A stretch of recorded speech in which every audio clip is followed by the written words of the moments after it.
Hey, what's going on, everybody, and welcome back to another live stream. Today I'm going to be going over all the pickups that I had for the most recent new comic book day. We're going to be reviewing them, obviously, and then we're going to be going into the tier maker at the very end of the video. Different than the top 10 list, if that's what you guys are used to, if you're new to tuning into these live streams. I've kind of moved more into this. I enjoy doing this a lot more. It's more interactive, it's more social, and, you know, we just talk about some of these books. What's going on, everybody in the chat right now? We got Ideal City. What's good? Dr. Cosmos Labs, Spitzkoff, William, K-Bar. What's up, everybody? I hope you guys are all having a great day. Thank you so much for tuning in. I've seen some of these comments. Dr. Cosmos Labs, can't wait. This is a pretty good new comic book day. This honestly was. We had a lot of really good books that came out. Some of the ones I'm going to be going over, we got from IDW, Breath of Shadows 3, the new one from Dark Horse, we got Hairball, the Nasty from ARCOMICS, Scar from Dynamite. Those are just some of the new ones. Marvel, we got a brand new one with Planet of the Apes. Stillwater finally released. That is the series finale. Junk Rabbit was a brand new series that came out. F This Place is Back. Man, this was a hell of a week. Some really good books. Everybody, what's going on? Mandar, what's up? Shazam flopped so hard, it's dropping on digital tomorrow. No way, already? Oh, good Lord. Sasquatch Geddes, what's going on, man? Haven't seen you in-house before. Hope you're doing well today. Thanks for tuning in. Newfoundland, Canada, finally catching a live stream. Man, tuning in all the way from Canada, man. I appreciate that. CAKS, what's up, man? Man, I'm excited. This is a good new comic book day. I'm really pumped to talk about these books with you guys. All right, so as I said before, we're going to be doing all the reviews first. I'm probably going to start with some of the indies, or, you know, screw it, we'll start with Marvel. We'll start with Marvel, work our way into the indies, because those were the real solid ones this week. And then, if you're just tuning in, like I said, at the end of it, that's when we're going to be getting into the tier list for all of them. All right, cool. I got on my Marvel. I thought I had more Marvel for whatever reason. All right. There we go. Hey, man, decided to pick up the Go-Go Power Rangers Deluxe. Let's go. I'm back to Kickstarter to get those early deluxes. Connor, that's so awesome, man. Oh, those deluxes. I'm telling you, you're not going to regret getting it. They are expensive, and you're going to read one of the books. And so, like, for example, well, let me show you. This is, for example, you see all of that, like, pure white at the end? That is all of the covers. And then some of this, maybe not this book. Actually, maybe not this book. But there's a few of these. They have all of these, like, random extra stories in them that don't really pertain to anything. So that kind of sucks, knowing that you spent $75 on one of those books and there's, like, 12 actual issues in it. But they're extremely high quality, and I'm really happy I have them in my collection, so I hope you do too. All right. International sensation. No. Mets fan, what's good, man? Bone Factory, a little late, was finishing up week Star Trek Picard. Oh, that's awesome, man. Dude, we just started, man. We didn't get into anything yet. Greetings from Wales, UK. Wesley, man. Tuning in from the UK. I appreciate that. All right. Without further ado, let's jump into these books, everybody. All right, the first one we're going to be going over today, we got Venom number 18. I told myself I was done with the series. I'm like 100% sure I took it off my pull list a few weeks ago, and it's still somehow on, and I was pretty positive this was the start of a brand new arc, and I'm still convinced it's the start of a new arc. But God, this series sucks. It's just not that good. If there's anybody out there that's reading this and you're just like, oh, how dare you say that this series sucks? It's so good. I need to know why you think it's good. I just feel like they're doing a disservice to Eddie Brock. Dylan's character isn't likable at all. I feel like he's just so far kind of this whiny kid. They threw, I think his name's Codex, they threw him on the cover, and he's not really playing any sort of role at this point. Meridius is still here. This issue focused mainly on Eddie Brock, and I believe the new Key Collector, I think, said it was a first appearance or a first full appearance. Its name is like Eternity. I think it's Eternity. I just want to confirm that for you guys. But I wouldn't really treat it as a first appearance, so this one is going to be a slight spoiler. I see the Spider-Man 7. I'm gonna talk about that in a little bit as well. It's just like another version of Eddie Brock. I feel like at this point, every single thing in this series has just been a different version of Eddie Brock. And to me, none of it is sticking. I'm bored as shit reading it. And I don't know. The story is still all over the place. I understand now that it's just Al Ewing on it. Maybe I'll give it a little bit more just so we can get some solo writing continuity on the series. But overall, it's not good. Yeah, Spitzkoff, Venom, one of my favorite characters. So sad that it's bad right now. It's a shame. It's an absolute shame because, I mean, Al Ewing's not a bad writer. If you didn't read The Immortal Hulk, I definitely recommend checking that one out. Fantastic artwork, great writing. Yeah, pretty good writing. Towards the end, it went a little off the rails, but it's one of those things. It happens. But even from the first issue, I wasn't sold on this Venom series. They had that big crazy thing happen, and I think it was the first or second issue with Eddie Brock.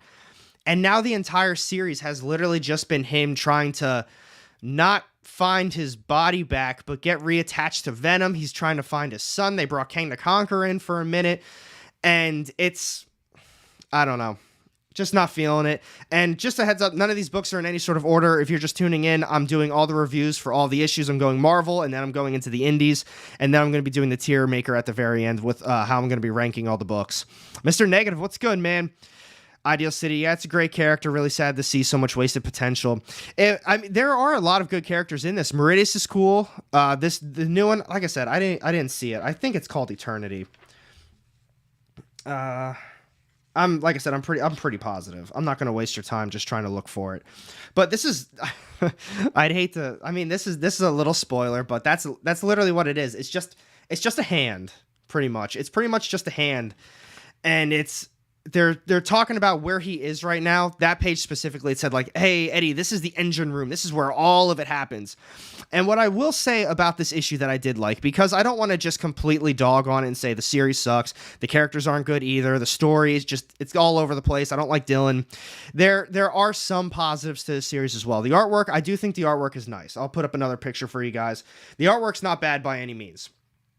So the artwork is solid, but I like the explanation that they had in this issue for the King in Blacks. What are the King in Blacks? And there is another group of people as well. Now, I'm not going to ruin for you guys, because when I read that, I was like, oh, wow.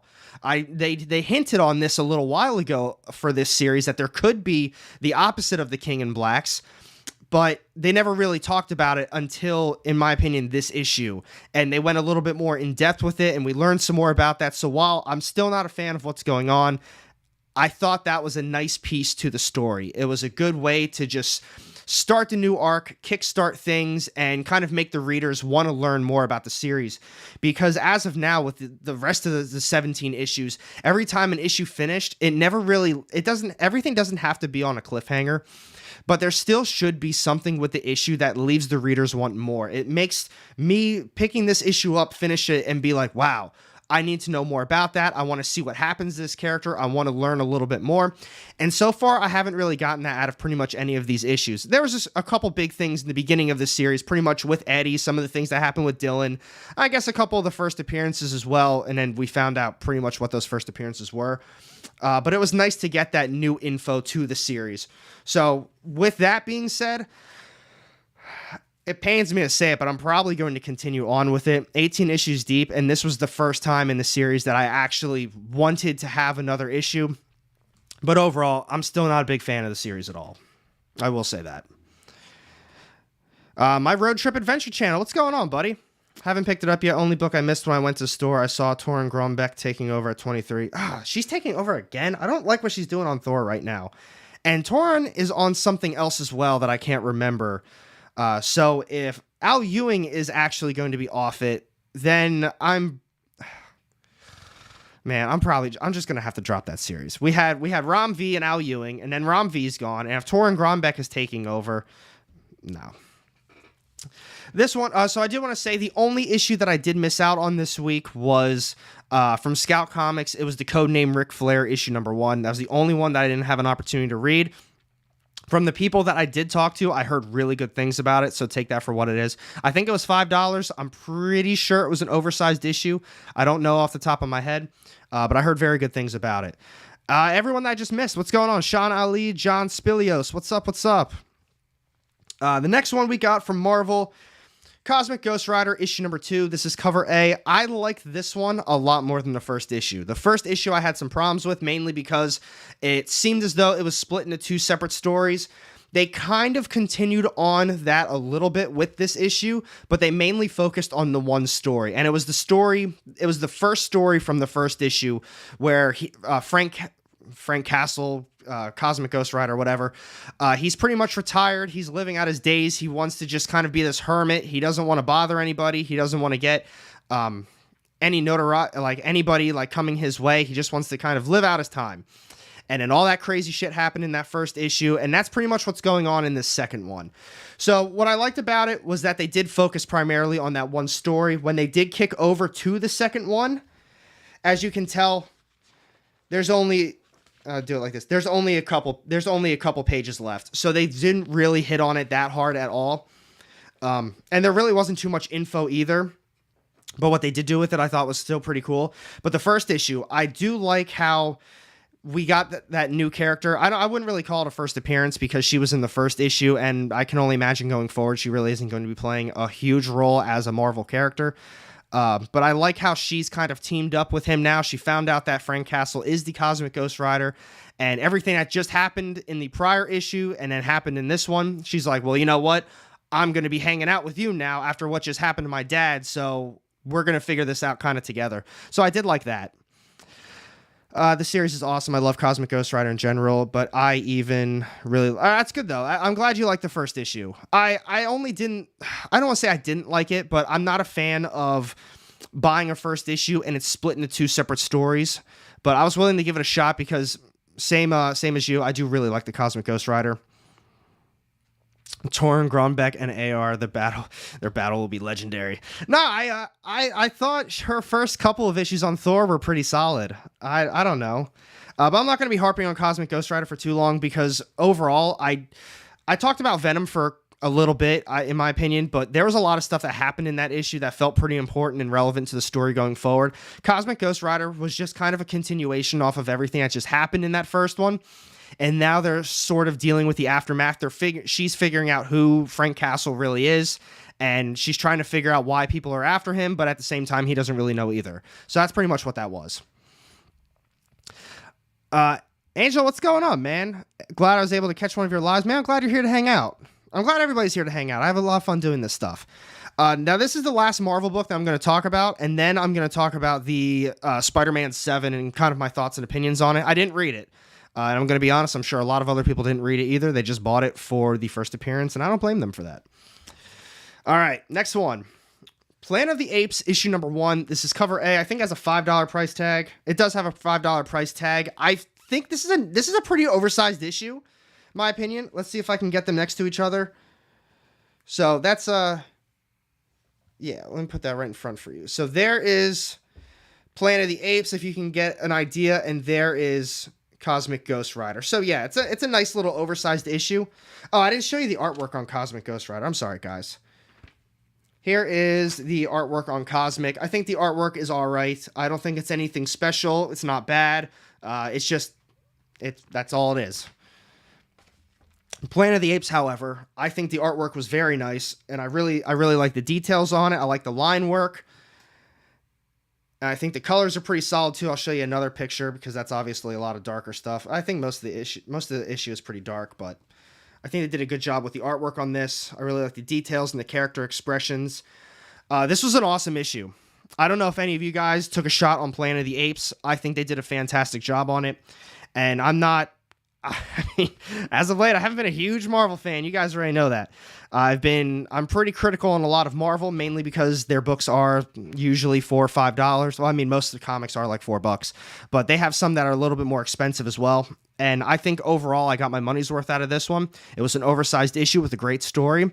And this is coming from someone who's not super knowledgeable on the Planet of the Apes. I'm not sure if they took anything from the older movies. I think there's a TV show for Planet of the Apes too. I'm not sure if there's anything from that, but what I did recognize from the newer movies was this scene right here. So they had the battle on the Golden Gate Bridge. That's all I'm going to show for that. They didn't really go into details with that, but I think I noticed that from the newer movies. I think it was the first Planet of the Apes from 2011? Is that when it came out? Something around there. Hey, Kaiser, what's going on, buddy? Apes protect apes. Yeah, apes strong together. Apes together strong. Dude, I'm telling you guys, if you had a little bit lighter of a week or you kind of looked at it like, we'll see what happens, I think Planet of the Apes was a fantastic issue. Some of the other things that I really liked about it is because it was an oversized issue, I feel as though that they had a really good, complete story in this first issue. Like I said from earlier, this is coming from someone who doesn't have a ton of knowledge on Planet of the Apes, but they filled the reader in what the virus is, why they originally created the virus, and how it spread to humans, and what happened to the humans, and what eventually led kind of the apes being where they are. And they talked about a lot of other things. It's not like how in the movies where all of a sudden it's humans fighting the apes and the apes are trying to attack the humans. It's actually humans trying to protect the apes right now, and that the other humans are trying to kill all of the apes off. So there's a lot of different stuff going on in this first issue, and I think overall, I think his name, is it David Walker? I know the last name's Walker. I think it's David, though. Let's see. David F. Walker, and an artist is Dave Watcher. Colorist is Brian Valenza, and letterer is VC's Joe Caramagna. And like I said, I think they did a great job on this first issue. My 2 cents. What's good, buddy? Moving on, what do we want to talk about next? I'm trying to get some of these other issues out of the way that I thought were just okay before we really get into the heavy hitters. We're going to do IDW's Breath of Shadows #3 next. This is cover A. I really loved the first issue. I thought it was a really unique story. I like the concept of it, where we kind of have this band, but the lead singer is this drug addict, and they're trying to figure out what they can do with him. They're trying to get him off drugs. They want him to make another album. And what do? They go to not the heart of Mexico, but one of the forests, and they're trying to find something. I forget the name of what they're calling it. Waikiki or something along those lines. But that's what they're trying to search for in this series, while he's trying to actually look for that. But the rest of the people that went with him, they're kind of just riding out the time. They're hoping that he kicks this drug habit and go from there. They didn't think they were actually going to be going deep into the forest. But this one, so I'm going to tell you what I like first and then what I didn't like. I like the artwork. I think the artwork is really nice. Let me see if I can get some pictures up for you guys. There's a few that we can't have on here, but this picture looks pretty safe. We'll do that. Actually, we'll do this one. So I think the artwork is nice. I think it's really, I like how it's a little bit more gritty. It's a dark tone to it because it's kind of a dark story. It's mysterious. We don't know what's going on. He's got this drug habit and he has, I don't want to call him nightmares, but he does have some drug episodes in this series. So the artwork goes very well with the story itself. But in the rest of the issue, I like how we're finally in the forest. They finally find what they're searching for. We don't get any info on that. So obviously probably issue 4, we're going to be going from there. But I think it was cool that we finally got to see a little bit more stuff going on in this series. What I didn't like, and I think this was kind of an annoying thing about the series, in my opinion, is that I don't know if who's all reading this one right now. I'm not sure if anyone is picking this one up. If you guys are reading this, let me know if you got the same thing from this 3rd issue. But it was everybody was angry with each other. I feel like the entire issue, everybody was screaming at each other the entire time. And I was like, come on, like, why? It's like, you're angry at this person. Now all of a sudden you're angry at her and she's angry at both of you. And the next panel, it's like, oh, what just happened over there? And now he's yelling at this new person and this person yells back at them. It's the whole thing. They just keep yelling at each other in the entire issue. I don't know if that was just me that thought that. Dr. Cosmos, it slightly reminds me of Nice House on the Lake. I don't think it's super similar, but I get where you're coming from with that. Spitzkopf, I don't know if I asked you this already, but have you read Hellboy? I have not read Hellboy. I know I probably should have gotten on that, but that I have not read. But that's my thoughts on Breath of Shadows. I don't think I'm going to be continuing on with this series, though, because the first issue, while I like the concept of it, and I think they did a good job with it, the second issue, I didn't really like at all. It was almost the complete opposite, and now this 3rd issue, while I'm glad they finally found what they were looking for, and we did get to see some other things going on in this issue as well, it still really wasn't that good, in my opinion. So I'm probably not going to continue on with that one. Let's see. I think now we're starting to get into some more that were just really good. We'll talk about this one next. We got Dynamite's new one, Scar. This is, I believe it's cover B. Yeah, cover B, the Darbo variant. This was awesome. This was honestly a really awesome first issue. I went into it keeping my expectations a little low. I figured, it's a Disney book. I'm not sure if I'm really going to be too interested in it. Disney villain Scar. Going into it, I was really hoping that it wasn't going to just be like Scar being really salty, and then all of the spotlight is still on Simba and Mufasa and some of those other characters. It was exactly what I was hoping for. The focus was completely on Scar. Scar is just pissed off. He's angry because he's next in line for the kingdom. But now that Simba's in there, he keeps saying, should Simba really have it, even though he's just this little cub?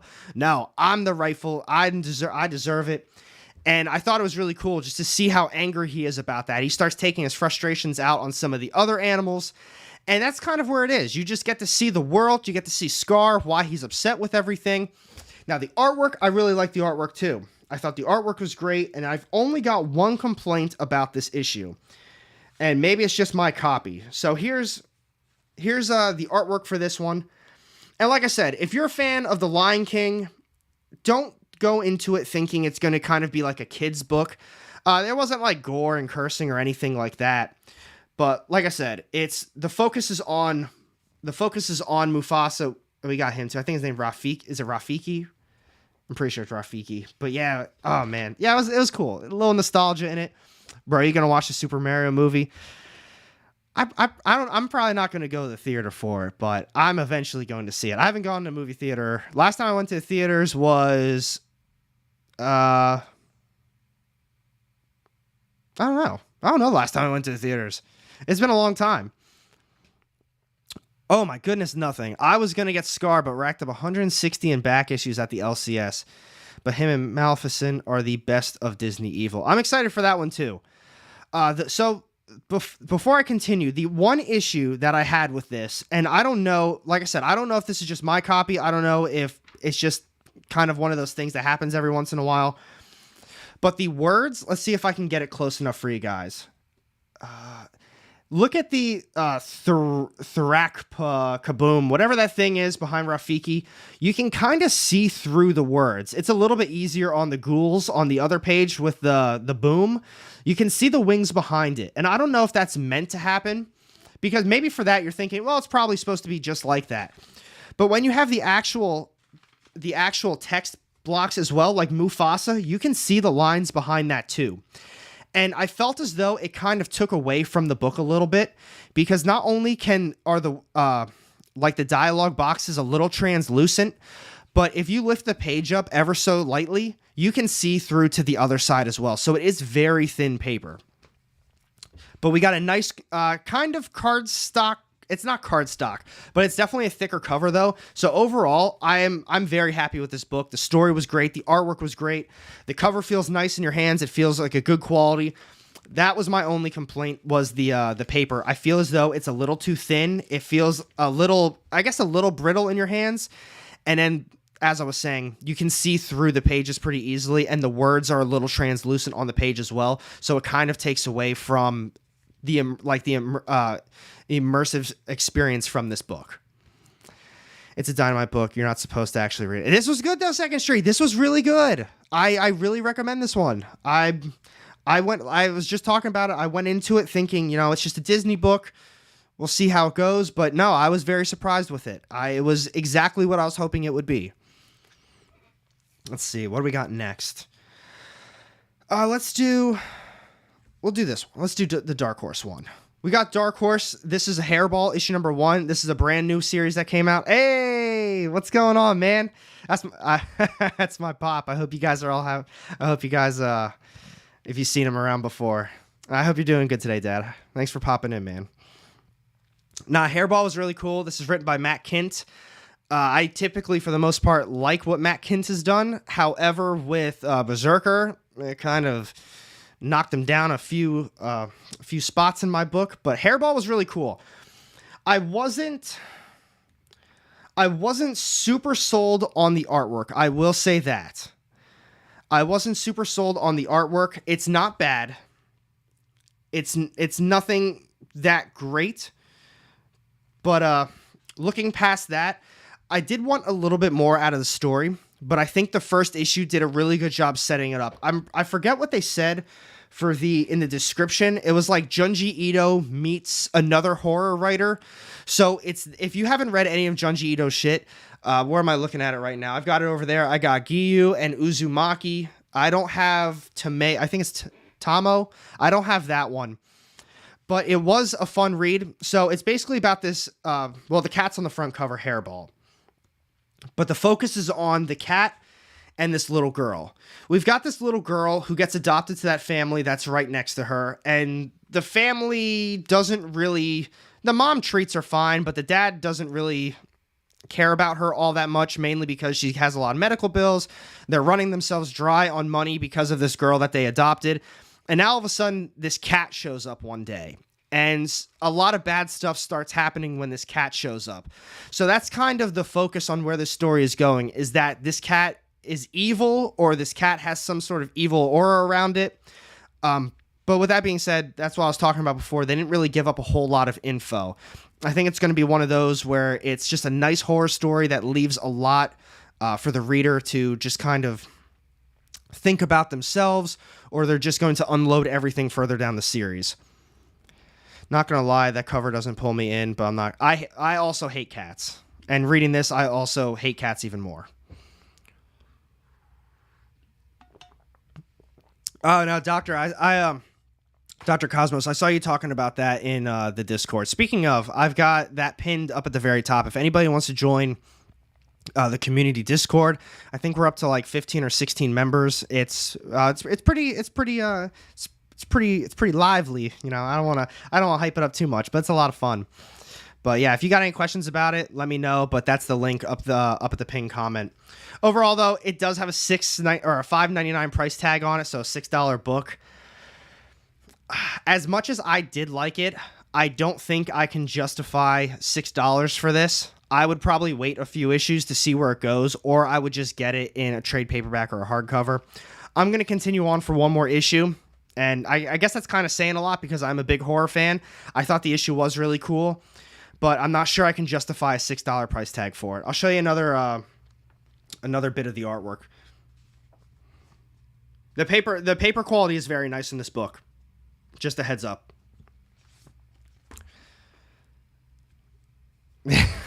Nothing. 1 dogs, 2 apes, 300 cats. Dr. Cosmos are doing a better job selling me the book than the solicits in the cover. Well, that's what I'm saying. It's what really sold me was the whole a new horror series with I think they kept in mind Junji Ito and that other person.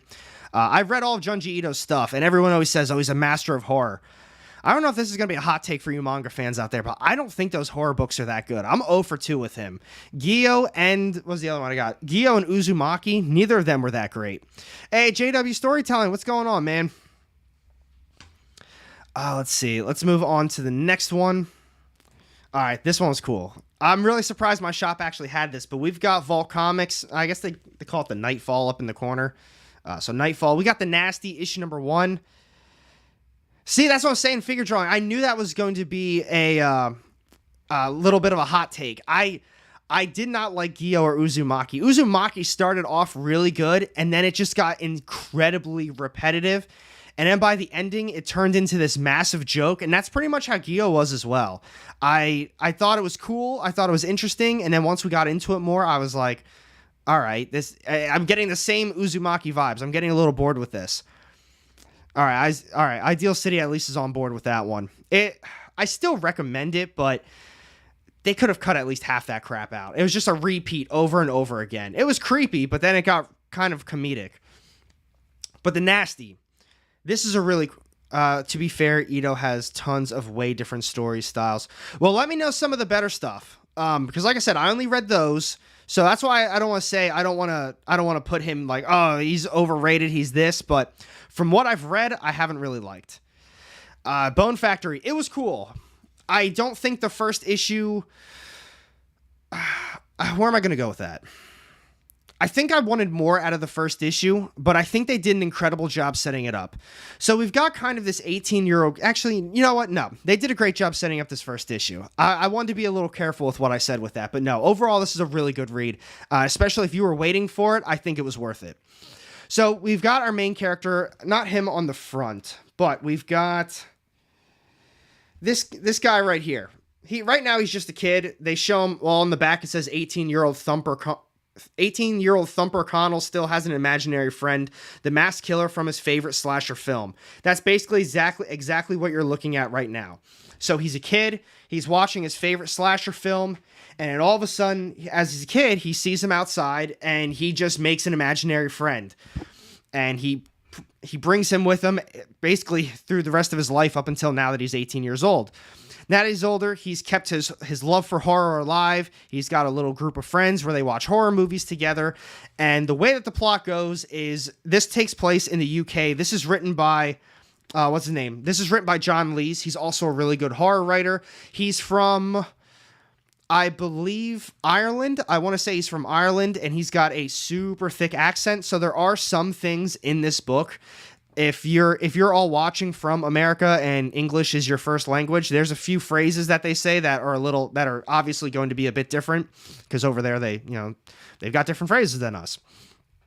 I kind of agree with that. Panel art is a bit underwhelming. That was my only thing that I thought was a takeaway. It kind of reminds me more of, I don't want to call it like a superhero book, but it slightly reminds me of Radiant Black. And to get a horror book, I do want it a little bit more darker, like Hairball, like this. This is the type of artwork that I would expect from a horror series. So to have it kind of bright and colorful and kind of a little bit more on the cartoon side kind of takes away from the whole horror aspect of the series, in my opinion. But so as this kid gets older, he still got his imaginary friend. And one day they decide, the UK has this list of banned movies that nobody can watch, and they get their hands on the holy grail of banned movies. That's what I'm going to leave you with, because they watched this movie, and that's what kind of sparked everything, and that's where the series is going to be going. And as you can tell, that's our main villain that's going to be on the front. That's the kid's kind of imaginary friend. But after they watch this movie, they're not exactly sure what's real or what's not real. So if you guys are just tuning in or the first time watching, I really tend to stay away from spoilers. I don't want these reviews and these kind of overviews and my opinions to kind of sound half-ass, or I'm not going into deep explanation on a lot of things. Because like Hairball, The Nasty, Scar, these are all first issues, even Planet of the Apes. And I want you guys to experience these books for yourselves. I don't want to tell you, like, for example, like, oh yeah, Scar, he's angry, and then he wants to go murder Mufasa, and he wants to do this. Like, I'm not going to tell you these things. I'm just going to kind of give you a little bit of groundwork of what's going on and my overall opinion on it. So that's why, like, when I talk about The Nasty, there is a lot more stuff that's going on in it, but that's just kind of the overview on it, and just my overall thoughts and opinions too. So it was a good pickup. It was a good read. I would say the artwork was probably the only thing that I wasn't a huge fan of in this series, because like I was saying, it's a little bit, if you're just tuning in, it is a little bit more on the cartoonish side. Got a lot of bright colors on it, and for a horror series, I don't always expect that. Hey, Ryan, what's going on, man? Bone Factory. As someone who grew up in the 80s and 90s, I was having a lot of hope for this. It was cool. There was one that I've read. So Bone Factory, if you've read the Harrower on from Boom Studios, that one really reminds me of like an 80s 90s slasher film, because the plot is basically non-existent. You just have these kids partying, and now they're trying to survive from this murderer that's on a rampage killing everybody in town. That reminds me of a real slasher film. They bring that up in this one, but the series, the first issue doesn't remind me of a slasher film. It's just not based on it. It's just kind of, the plot is revolving around it. Yeah, so if you're reading Harrower, think of that one, of the kind of 80s, 90s slasher type.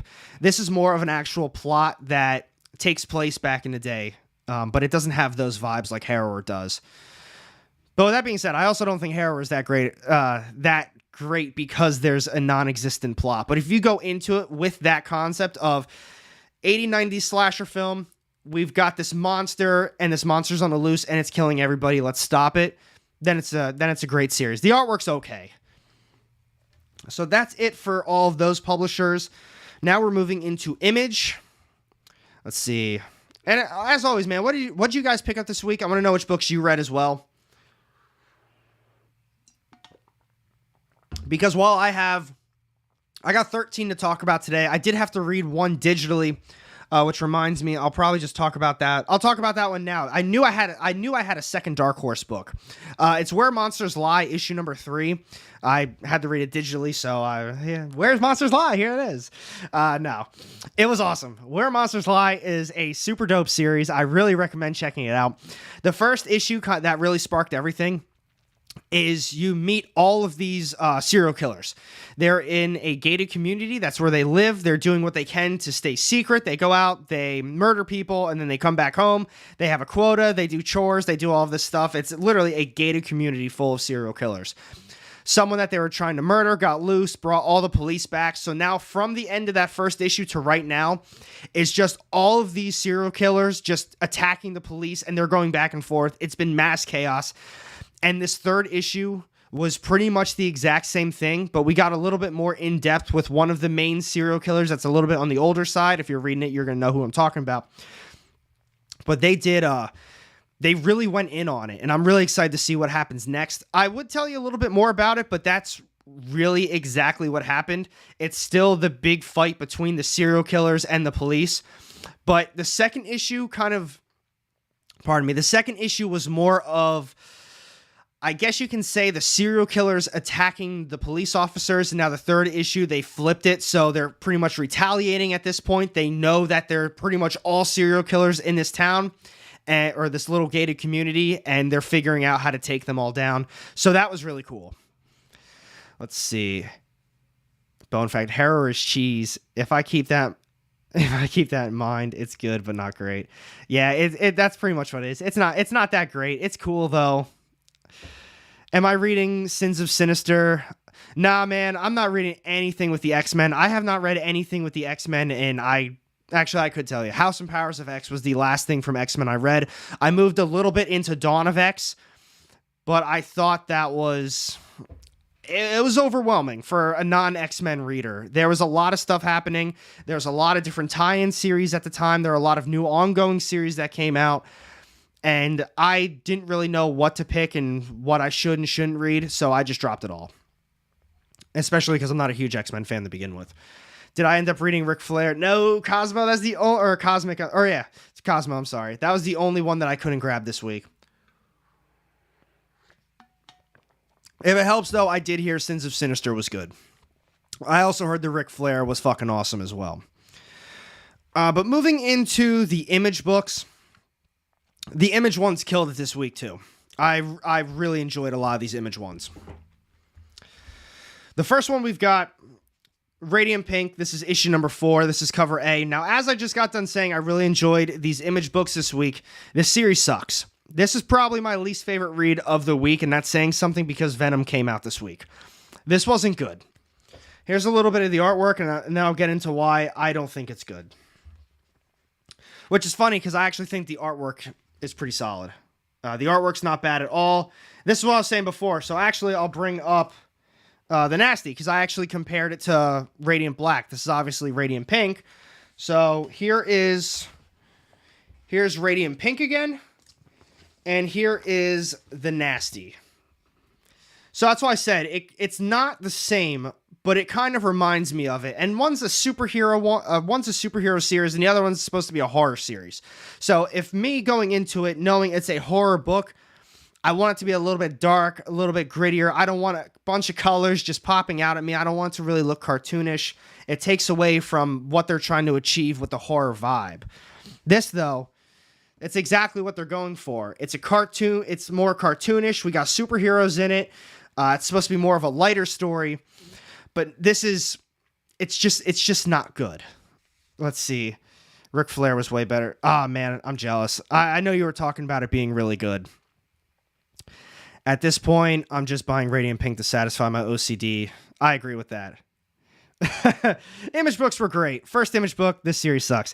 It's true, though. That's why I said, like, the Image was really good this week. However, let's talk about this first one that was absolutely not. So the problem that I have with it, it's a love story. That's all it is. We've got our main character, Eve. I believe her name is Eva. She's a streamer, and she's in this other world, and she's trying to, I don't know, make it back home with her now potentially girlfriend.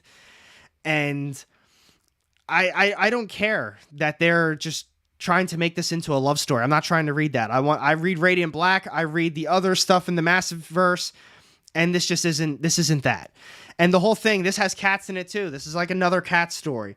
That kind of big cat from the last issue, I think it was the last issue, that cat takes them both back to their planet, and they say like, oh yeah, our cat society will be able to save you. And then things happen from there, but it's, I don't know, it's just stupid. Let's see. How's the art in plush? If I had plush next to me, I'd show you. It's basically, I don't want to call it the exact same thing. Let me see if I can let's see if I can bring something up super quick. Actually, I don't think I'll be able to. Maybe I can. Hold on.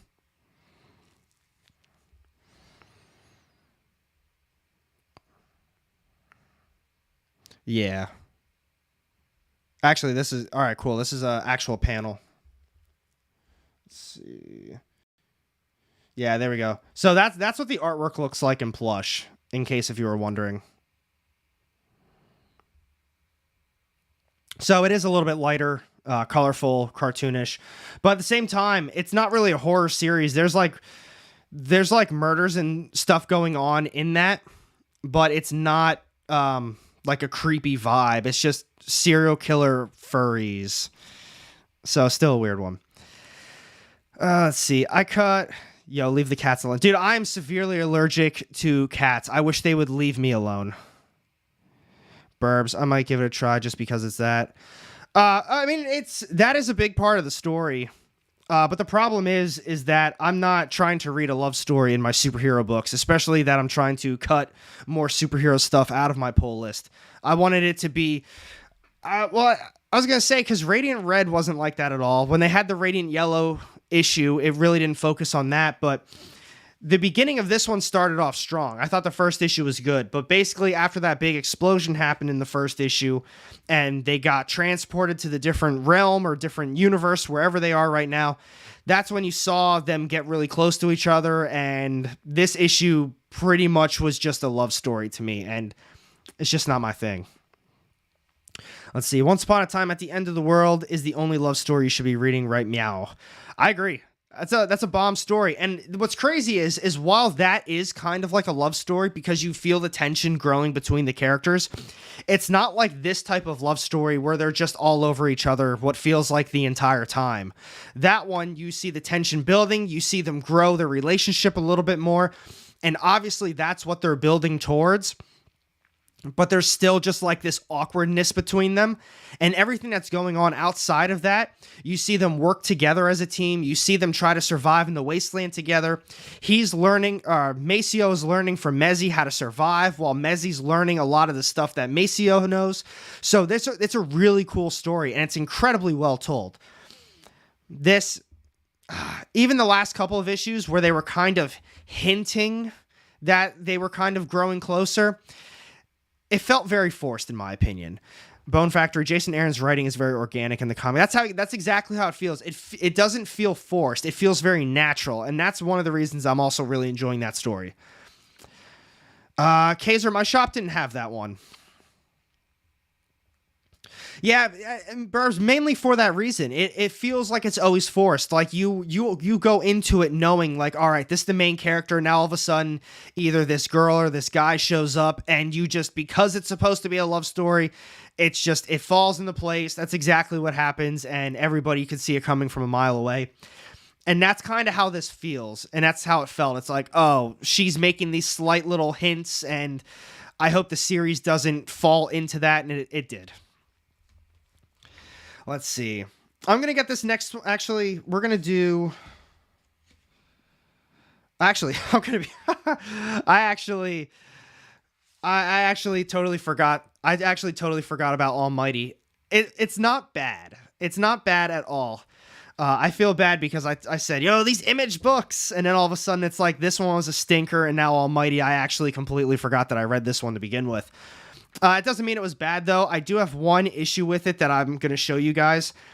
This is the only problem that I have with the series, as it feels as though this keeps happening now. And at first I thought it was all right. But it's a little bit tougher to tell. Actually, you can tell. So look at that picture, like these ones right here and how normal they are. And then look at this one where it's a little blurred, and then the bottom is very blurred. They kind of started doing this artwork style in this series where it's almost as if when there's an action happening or like a motion happening, they make it blurred to indicate that they're moving, they're doing something that requires an action. And it kind of got annoying to look at. I'll see if I can show you a little bit more, because that was just one page, but I'll show you. So this is the very next page. Out of the 2, 4, 6, 8, out of the 10 panels, I think it's on 6 or 8 of the panels where it kind of has that blurry look to it. And it's like, that's why I was saying it got annoying to look at. Let me see if we can move on. The next page, same thing. Literally the exact same thing. Oh my goodness, I'm all backwards. One of those panels has some blur to it. That one's got blur towards the bottom, does as well. It was a little tough on the eyes. At least it was a little tough on my eyes. And as you can tell, this is personal, like just me. I've got eye issues, so it kind of was a strain on my eyes to read a little bit, and it kind of was annoying at one point. But overall, this story has gotten a lot better. I'm going to continue to say it doesn't feel, I don't feel attached to these characters, mainly because the series started off with a bang. They jumped right into it. We've got Fail and Del. I believe it's Fail that's trying to save Del. Let me see. Oh yeah. Yeah, Fail's trying to save Del, and we don't know like anything. We don't know what happened in the world. We don't know who these groups are. Hell, we don't even know who the two main characters are. And we're now on the 3rd issue, and all we know is that Dale was sent to save Fel. And that's pretty much it, and now those people are after them. From that, though, we have seen their relationship grow a little bit more. I think they kind of hinted that Dale is slightly interested in Fail, but they haven't really hit on that too hard. But outside of that, this issue is straight up action. Here's some of the panels. And here it says, JW says, I think blurs are okay if used sparingly. So I've showed you, I think 3 or 4 pages now where a little bit less than half or about half the panels had blurs on them. Here is literally 2 pages later. Almost everything is blurred out on these. Everything that has like that fire gunshot look to it, that's all blurred. So like that's why I was trying to say they used it a lot in this issue, and I don't think the other ones used it a whole hell of a lot, because I did mention in the last one, I said I think this is a cool effect. I like how they did the art style like this, but they went overboard in this 3rd issue. So this one, it's still them on the run. They're still trying to get away from these people, but now they've got to deal with the militia as well. And that's what I was saying. It was straight up action. I showed you 3 or 4 pages worth already, and that's all it was. It's pretty much action basically up until the very last page, or the last 2 pages. And I'm interested to see where they go with it, because they talk about the Zone 1, how Zone 1 is just this horrible place to go. You don't want to be there. And that's where they're headed, because they think that they can lose the militia and that other gang in Zone 1. I'm excited for it. I'm going to continue on with the series, but I will say, if they continue on with that art style for the next issue or 2, like going forward, it's very heavily blurred. I'm not going to be continuing on with it. Like I said, that's a personal thing. It was a little tough on my eyes to read it. I felt like I was really trying to strain, or every once in a while when I looked at it, I don't want to say it hurt, but like it kind of did. So I'm not going to be continuing on with that. Let's see. Or if the print press operator got lazy and didn't set the 4 colors. I mean, that's what I'm saying. I don't know. They did it in the other issues, and I don't think it's a bad thing. I really don't. But when you're looking at it and everything's just kind of a blur, and I feel like I have to blink my eyes like that multiple times to focus, it's really aggravating. Because even when you get a little bit more into it, let's see, some of these pages are bad examples, but like, seriously, that one I just put up, basically these 2 bottom panels over here, the whole thing is blurred. That small one right above it is blurred as well. And then on the other side, almost all of those panels are too. So it's too much. It's overboard to me. Same with this page. This is 3 pages later. Both the bottom ones are blurred, and that big one that says, what was that? FU, that one's blurred as well. So it's a lot. That's my only complaint. The story has gotten a lot better. I'm interested to see what happens with these 2 characters. Mainly, I want to learn some more backstory, but overall, I am happy I still ended up picking that one up. I recommend checking that series out, but keep that in mind if you do. A lot of the panels are pretty blurry. Let's see. Let's do this one next. This one, I'm going to bring this one up. It was a good issue. I'm not going to be getting in depth with it. Stillwater 18, mainly because we're 18 issues deep. It took, 2 years almost to come out with 18 issues, or 2.5 years. I'm going to look that up insanely quick. Stillwater 1 release date. Let's see. It came out July 8th of 2021. So a couple more months. It would have been 2 years for 18 issues. which I guess isn't that bad. Mickey, I wasn't able to get Nightclub. I'm 2 issues behind, and I don't recall my shop having the 4th one either. They've been really cutting back on New Comic Book Day, and I know I can order some of these books, but I mean, this week alone I had 13 issues, and I wasn't able to grab the Ric Flair one, so that's not really a good excuse because it's only $2. So I'm probably going to order it all at once or go to my comic shop or something. But I've heard very good things. I did like the first issue, though, Mickey. I thought the first issue was really good. All right. So back to Stillwater. The first issue came out July 8th of 2021. So it took roughly 2 years to come out with these 18 issues. We did have some breaks in between. It's tough. I don't know if I recommend this series. I thought it was a satisfying ending. I don't think it was the greatest ending, but at that point, I still don't exactly know how they could have really wrapped everything up, because they kind of started off on a brand new plot point I'd say maybe 4 or 5 issues ago, and that was where the story ended. And I still feel the same way from when I started the first issue. It's really cool concept, extremely unique. So we've got the town. That's pretty much what I'm going to be going over. It's not this 18th issue, but kind of the overall series. Ryan, I'll talk about that one after this one. So the overall premise of Stillwater is that this town of Stillwater, long, long ago, a curse happened to them, and whoever's within the city limits, you can't get hurt, you can't die. Well, you can technically get hurt, but you can't die. And if, say, like your head gets blown off, it's going to come back. You're not actually going to be dead in this town. You don't learn about the origin until maybe like the 15th or 16th issue. I thought it was a really cool origin. So from that first issue, the concept was very unique, but by like the 5th issue, you start to have this mindset of where can they go with this story? Because this isn't some big town. It's not like a major city. And everyone is very close-knit. They're kind of on edge because now there's an outsider in the town and they don't really get any outsiders, so they don't exactly know how to proceed. So that's the thing. It's like, so are they going to leave the town? Or are they going to stay in the town? And they pretty much stayed in Stillwater for the most part. Now, a lot of characters did get introduced. A lot of stuff did happen. They did go outside the town for a little bit. We eventually got the origin story. And then on top of that, they did move to another town over. So that's where the next kind of arc, or the 15th, 16th issue, like that arc that led to the final issue kind of played out.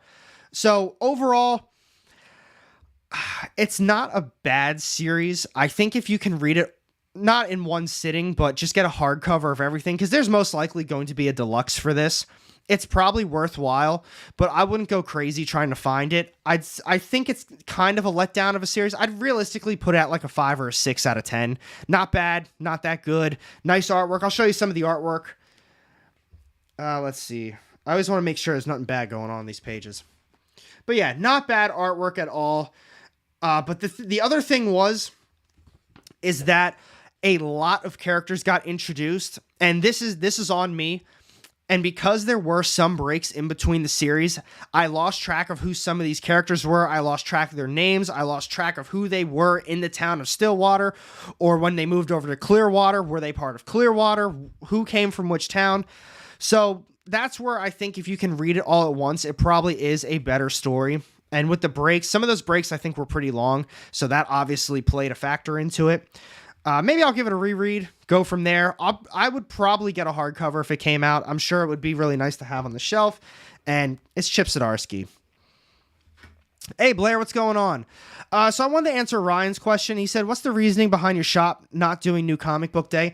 It's not that they don't do it, but I'm sure you guys go to your LCSs. I'm sure if some of you guys are LCS owners or you work at an LCS, you know New Comic Book Day isn't what it used to be. The last couple of years when shit really popped off and everyone was at the shop trying to get the latest issue of whatever's got a first appearance, and that's when somebody brought up earlier, who was it? Was it Kaiser? Somebody brought up the Spider-Man 7 earlier. Sean Ali. He brought up the Spider-Man 7 earlier, and people went crazy for that. Those books aren't really happening anymore. You don't have the people hyping up You don't have the people hyping up New Comic Book Day like they've been. A lot of the spec channels, a lot of the top 10 list channels, they're not talking about these New Comic Book Day books. And if a lot of people have probably come to the realization, in my opinion, that they've been burned so many times by these channels telling them, oh, this book's got a big first appearance. You're not going to miss out on this first appearance. This one's got a cameo. This one's got a first cover appearance. I'm sure a lot of people who were new to the hobby got fucking annihilated by just buying all these books thinking they were going to be something, and then after a month or two they realized that book isn't shit, that character's probably not coming back ever again, and nobody cares about its existence because they moved on to the next hot thing. A couple years later, look at where we are right now for New Comic Book Day. A lot of people have cut back on New Comic Book Day. This is why I was going to bring up my shop, because this is strictly for my shop. They're not as lucrative as it was. They're not ordering as many copies. They're still buying Marvel. They're buying DC, mainly because at this point DC is returnable as well.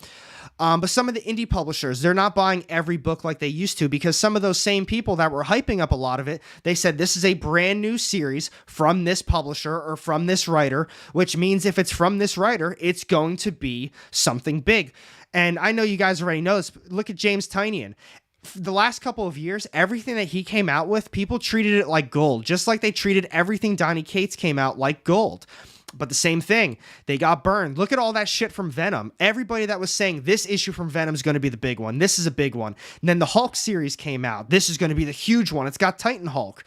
And everyone's getting burned on this. And the people who are getting burned aren't typically New Comic Book Day readers to begin with. So they're jumping into this hobby, probably because of COVID. They've got a little bit of extra money now. Maybe they still are working, so they got a lot of extra money coming in. So they figured, well, this guy says that this is going to be worth some money because based on this, these have also sold for X amount of money. But now it's not. The money's run out. People are back to work. They realize that New Comic Book Day, comics in general, just aren't what they used to, because it's not a Silver Age book. It's not a Golden Age book. It's not a fucking Bronze Age book. It's just a brand new book that's supposed to be fucking read. That's what these books are. You read these things. If they suck, they suck. If they're good, they're good. You move on to the next one. That's why they got all these brand new books coming out every single week.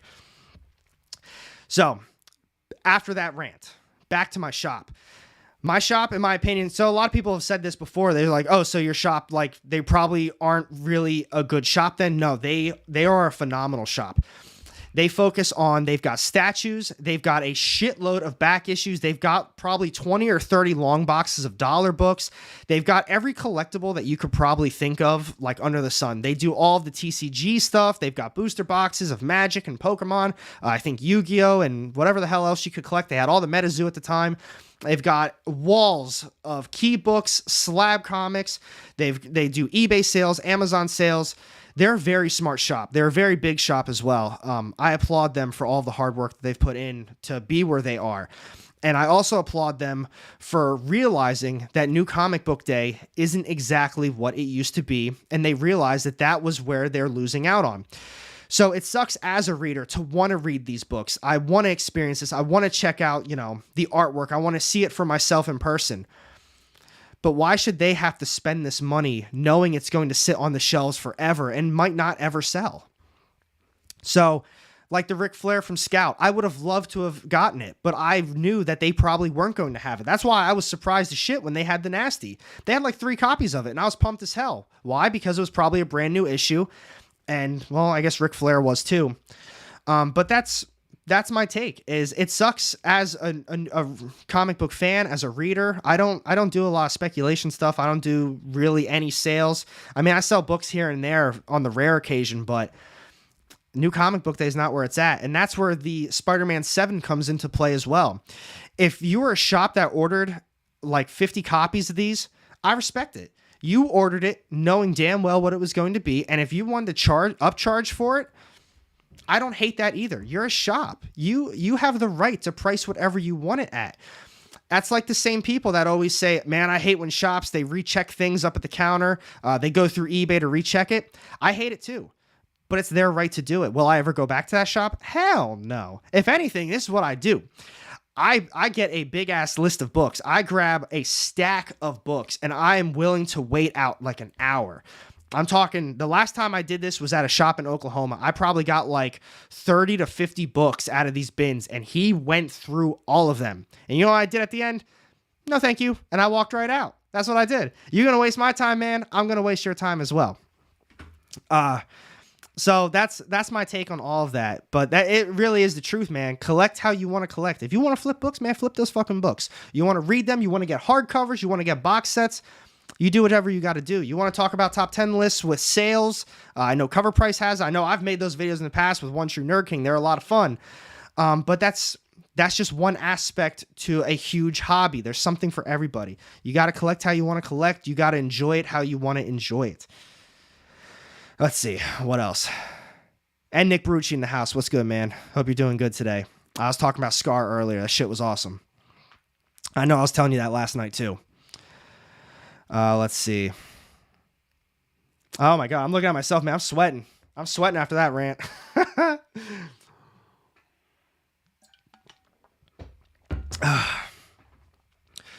Whew. Let's see, my 2 cents. I spent almost the whole weekend reading through the previews in the DC Connect. See, you got to do that too. I appreciate that. Dope rant, quality take. See, that's what I think. I talk about these things with people, and they're always just like, man, it sucks when people do these things, or it sucks. Yeah, it sucks, but who gives a shit? You don't like it, move on. You don't want to do it, don't look at it. That's why when people always tell me, they're like, man, when Whatnot does this, and when all the influencers do this, don't follow them. You know how simple it is to click unsubscribe or unfollow? People get so upset seeing what other people do, then don't look at it. It really is that easy. If you don't like that this person is making this content, or you don't like that they're posting about this, or flaunting this, it's as simple as that. Don't look at it. Turn away. I need another sip. Always got to take a sip after those rants. That's true, man.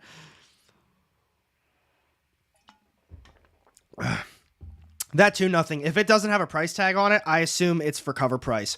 But yeah, that shop in Oklahoma, I'm not going to say where it is, but the first time that happened to me, I found really good books, and he priced everything, and I was pretty upset about it. I was like, man, really? Like, and he's just looking at like these ragtag books that got spine ticks, they're dinged up, and he's literally like, well, on Key Collector it says it sells for $45. And I'm like, are you looking at the book though, bro? That says high end on Key Collector, $45. This is like a mid grade. This is a beat up book. Oh, I'll sell it to you for like 40 then. And I was like, okay, sounds good. And then I was like, well, do you mind if this is how I said, do you mind if I keep looking around then? And he's like, oh yeah, absolutely. Take your time. That's why I said, I'm telling you, I got probably between 30 and 50 books, and I let him price every single one of them. This total at the end was like around, oh my God, it was like $600. It was ridiculous. I left everything. I told him I'm not doing that. I said, all right, I appreciate it. Have a nice day. And the best part is, he probably had to put all them damn books back. He probably had to put them all back. Let's see, as much as annoying, I'd love to start selling some books and making a profit with how much I spend on books every week. It'd be really helpful. That is true too. I would love to sell some of my books back to somebody. Considering when I think Dynamite, sexy ladies on the covers come to mind, but those Disney comics are great. Preston, I totally agree. That's why I said I got the cover B. I did really want cover A. My shop didn't have cover A. But if you guys are just tuning in, this is what the cover B looked like. Fire. This is a Darbo cover. Let's see. Unfortunately, FOMO is real in this industry. It is. And that's exactly what that Spider-Man 7 is. And if you have those Spider-Man 7s, make as much profit as you possibly can on them right now. That's just my opinion. And if you want to get one, wait about 2 weeks. Shit. Yeah, a month at most. It's going to be down. It's going to be down in price, in my opinion. Let's see. Mark, you're right to the point, but the effect isn't been sorry, sneeze benign. If enough people in comics do things that are crappy, then it becomes how we are perceived as a hobby. That is true too. And that's why I do believe a lot of people had issues with Whatnot, and a lot of people who were deemed Whatnot influencers, because you saw the things that were going on. You saw the exclusives that were being pushed. You saw that they were being told that they were super rare, super exclusive, super hard to get, and they weren't. Maybe they were rare, but they weren't hard to get because everybody and their brother that was doing Whatnot had those covers. They were all selling them for an exorbitant amount of money. And look at them now. You know, no, fuck that. We're gonna look it up together. That's the tier list. Let's see. Let's see. Yeah, we're gonna look this up together.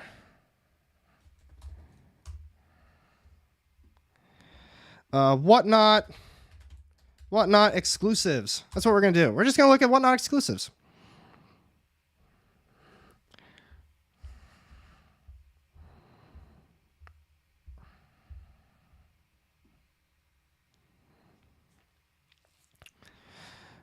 $22 for Batman. Let's see some of the big ones. No, let's type in Invincible. Because this is what kicked everything off, guys. The Invincible Whatnot exclusives. You see this? Whatnot exclusive battle damage version was best offer was taken. We don't know what that offer was, but do you realize what people were spending on these books? $75 for this black and white one. $20. $20. I saw a Skybound Whatnot, whatever the hell they called it, the comic they did, the mystery bags, and they were pulling these out of them, and they were going bonkers over this. They're like, oh, you just pulled this, that's incredible. And no, look, $20. $20. $90 for this, best offer taken at $90. $250 for that one. And yeah, I mean, $137, that price held up pretty well, but that's the thing. If you go on 130 point, it tells you oh, really? It's a little delayed on dates, but oh, shit, I'll have to check that out then. For $150. Here's what's really crazy is my shop. They were here. Let's just go back. Let's see. My shop. Somebody tried trading in 9.8 Whatnot exclusive, and they actually didn't take it. They said we don't. This was a little bit past the like hype of it. And they were like, man, I'm sorry. I know this is an exclusive. I know they are listed for a lot of money, but we don't properly know what to buy it from you for. And we don't know how long it's going to sit at this price. They didn't even want to take a chance on it. All right. That was a hell of a rant. I appreciate y'all hanging out for that. I've got 2 more books to talk about, and then we can get into the tier maker. This next one, this is a brand new one. We got Jimmy Robinson's Junk Rabbit, issue number 1. This is cover D, maybe? Junk Rabbit. Well, if it helps, these are the other covers. Cover A, B, and C. I'm pretty sure this is cover D.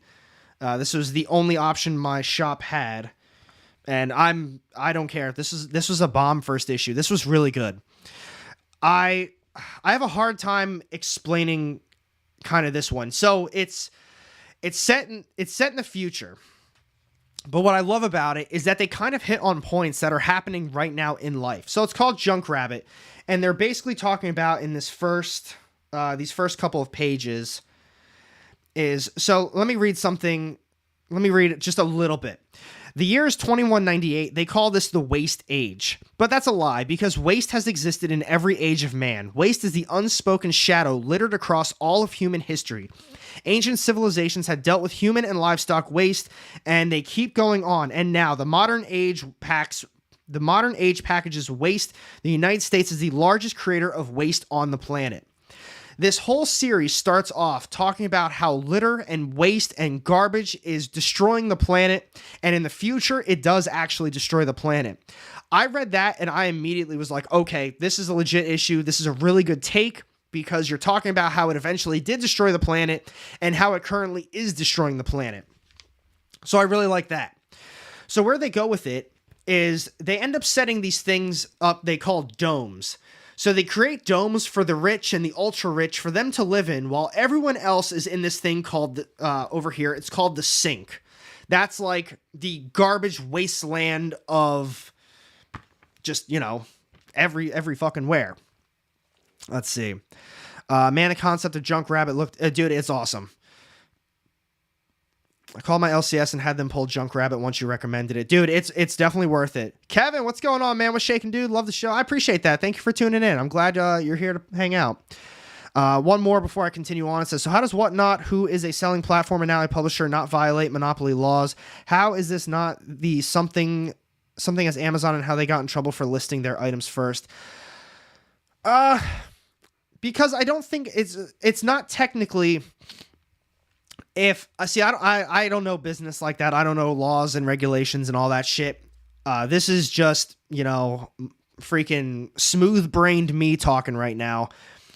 Whatnot's not technically selling these things. They're giving them out to everybody to sell. Yes, they do have them available, but I think they're still part of, through Whatnot. People are giving them money for X amount, and they're going from there as a seller on the platform. Or they're giving them out for free on the platform. That I don't know. But that's what I've seen in the past. It's a lot of sellers that have the stuff. Not actually a Whatnot selling account. But continuing on with it. So we get introduced to our main characters in this one. They're from the sink, but then we also get introduced to this kind of scumbag in the very beginning. Speaking of influencers and content creators, we got this scumbag right there. And he's deemed as this prankster, this kind of, I don't want to call him this rich asshole, but he's this guy who makes content. And you ever seen prank videos where it goes way too far and it's something horrible that actually happens? And they're just no, bro, it's just a prank. Just laugh it off with us. That's that type of a person. And something happens to him. And that's where we get the whole legend of the Junk Rabbit. Junk Rabbit is apparently this kind of superhero of the wasteland. And this scumbag that died is part of somebody who's extremely wealthy, part of someone's family who's extremely wealthy in the Dome. That's when you really get to see where the story was going. So I'm not going to spoil the rest of that for you. You got to check that out for yourselves. But the artwork is great. I'll show you another page. And I think they did a phenomenal job building this story. I think I just showed that page, actually. They did a phenomenal job building up this story. We got a background on these characters, who they are, why they live in the sink, why they work in the sink, and then we got to see the Dome as well. This was fun. I highly recommend checking this one out. Let's see.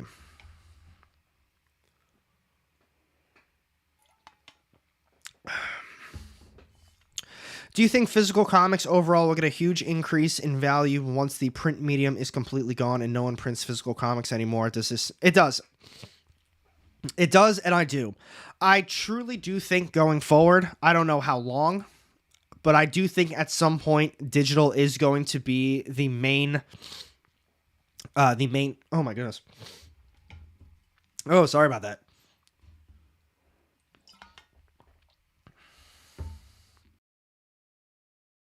Oh, I don't know what just happened there. I think I swallowed wrong and it went down the wrong pipe. All right. I do think at some point physical comics aren't going to be published as much. I do think they're going to be going to digital at some point in the future. When, I couldn't tell you. But you see this with low quality books. You see this with some publishers not printing as many comics. I mean, look at Scout Comics. They've got a list of books that come out every single week, and most of them get delayed. Why? I have no idea. Now, if you print them yourselves, that's a whole different story. But imagine within the last year, there was a paper shortage. That was a big deal. Something that happens through COVID, and all of a sudden, nobody's going to work. People can't deliver these packages. So what are they going to do? They make it digital. All you got to do is click a button and you have it right there in your house, right there on your freaking smartphone. You've got it all. So I do think going forward, a lot of people are going to start doing that. When? I have no idea. Studios would be dumb to stop printing. It's too easy to find free digital copies, so it wouldn't be lucrative. I'm going to be completely real with you. I don't know how super lucrative New Comic Book Day is for a lot of places. I just don't. I know my shop in Oklahoma didn't do too well, and I know the other one that I would go to periodically also didn't do too well for New Comic Book Day. And now here in Pennsylvania, my LCS has cut back tremendously on New Comic Book Day, as they've just moved more towards the video games and all the other shit that they sell. So, I don't know. Weekly floppies will eventually become very niche, like vinyl records. There are still record shops. See, that I actually agree with that more.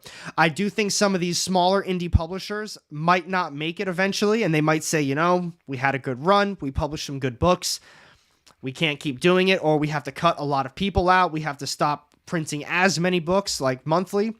I could see that. Marvel's obviously not going away, especially that it's a means of, I don't want to call it promotion, but realistically it is at this point, because a lot of Marvel books are kind of promoting what their upcoming movies and TV shows are going to be about. DC, I can't imagine they go away either. Well, we'll see how that goes. They've had a lot of issues as well. But Image, Boom Studios, Dynamite, I can't see anything bad happening to those types of companies.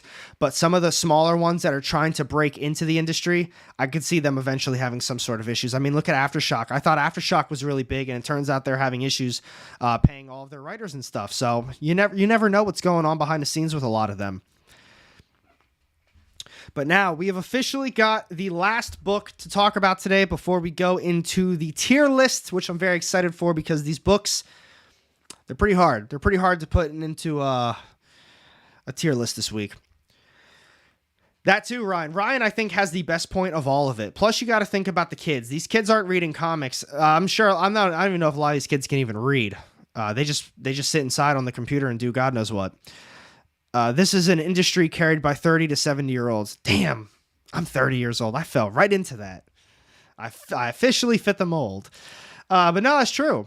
It's a lot of, and when I think that's a reason New Comic Book Day has gone away, is because it's not a kid's thing anymore. Now it's an adult hobby. It's an older generation hobby, and especially my shop, and I know my dad is included in this one, they think a lot of new comics suck, and they're actually only collecting, for the most part, to complete their runs. My dad's not even reading a lot of these new comics because he says most of them are so bad, but he's still getting his Thor, he's still getting his Hulk and ASM, but for the most part, he's not really reading a lot of it. But he's got one through goddamn whatever throughout history, so he's not going to stop now. They're reading manga and Dogman. Is Dogman Captain Underpants? Is that what that is? I think I see covers for it every once in a while. Here we go, folks. This is the last one we've got from Image. Well, Skybound Image. F this place. I love this series. This is issue number 7, I believe. Yeah, issue number 7. This is the explicit variant. As you can tell, this is the one that I've been collecting. I've only been getting the explicit variant covers. Make sure you check with their shop. Not this issue, but like 2 issues ago, it came with a cool little sticker. There you go.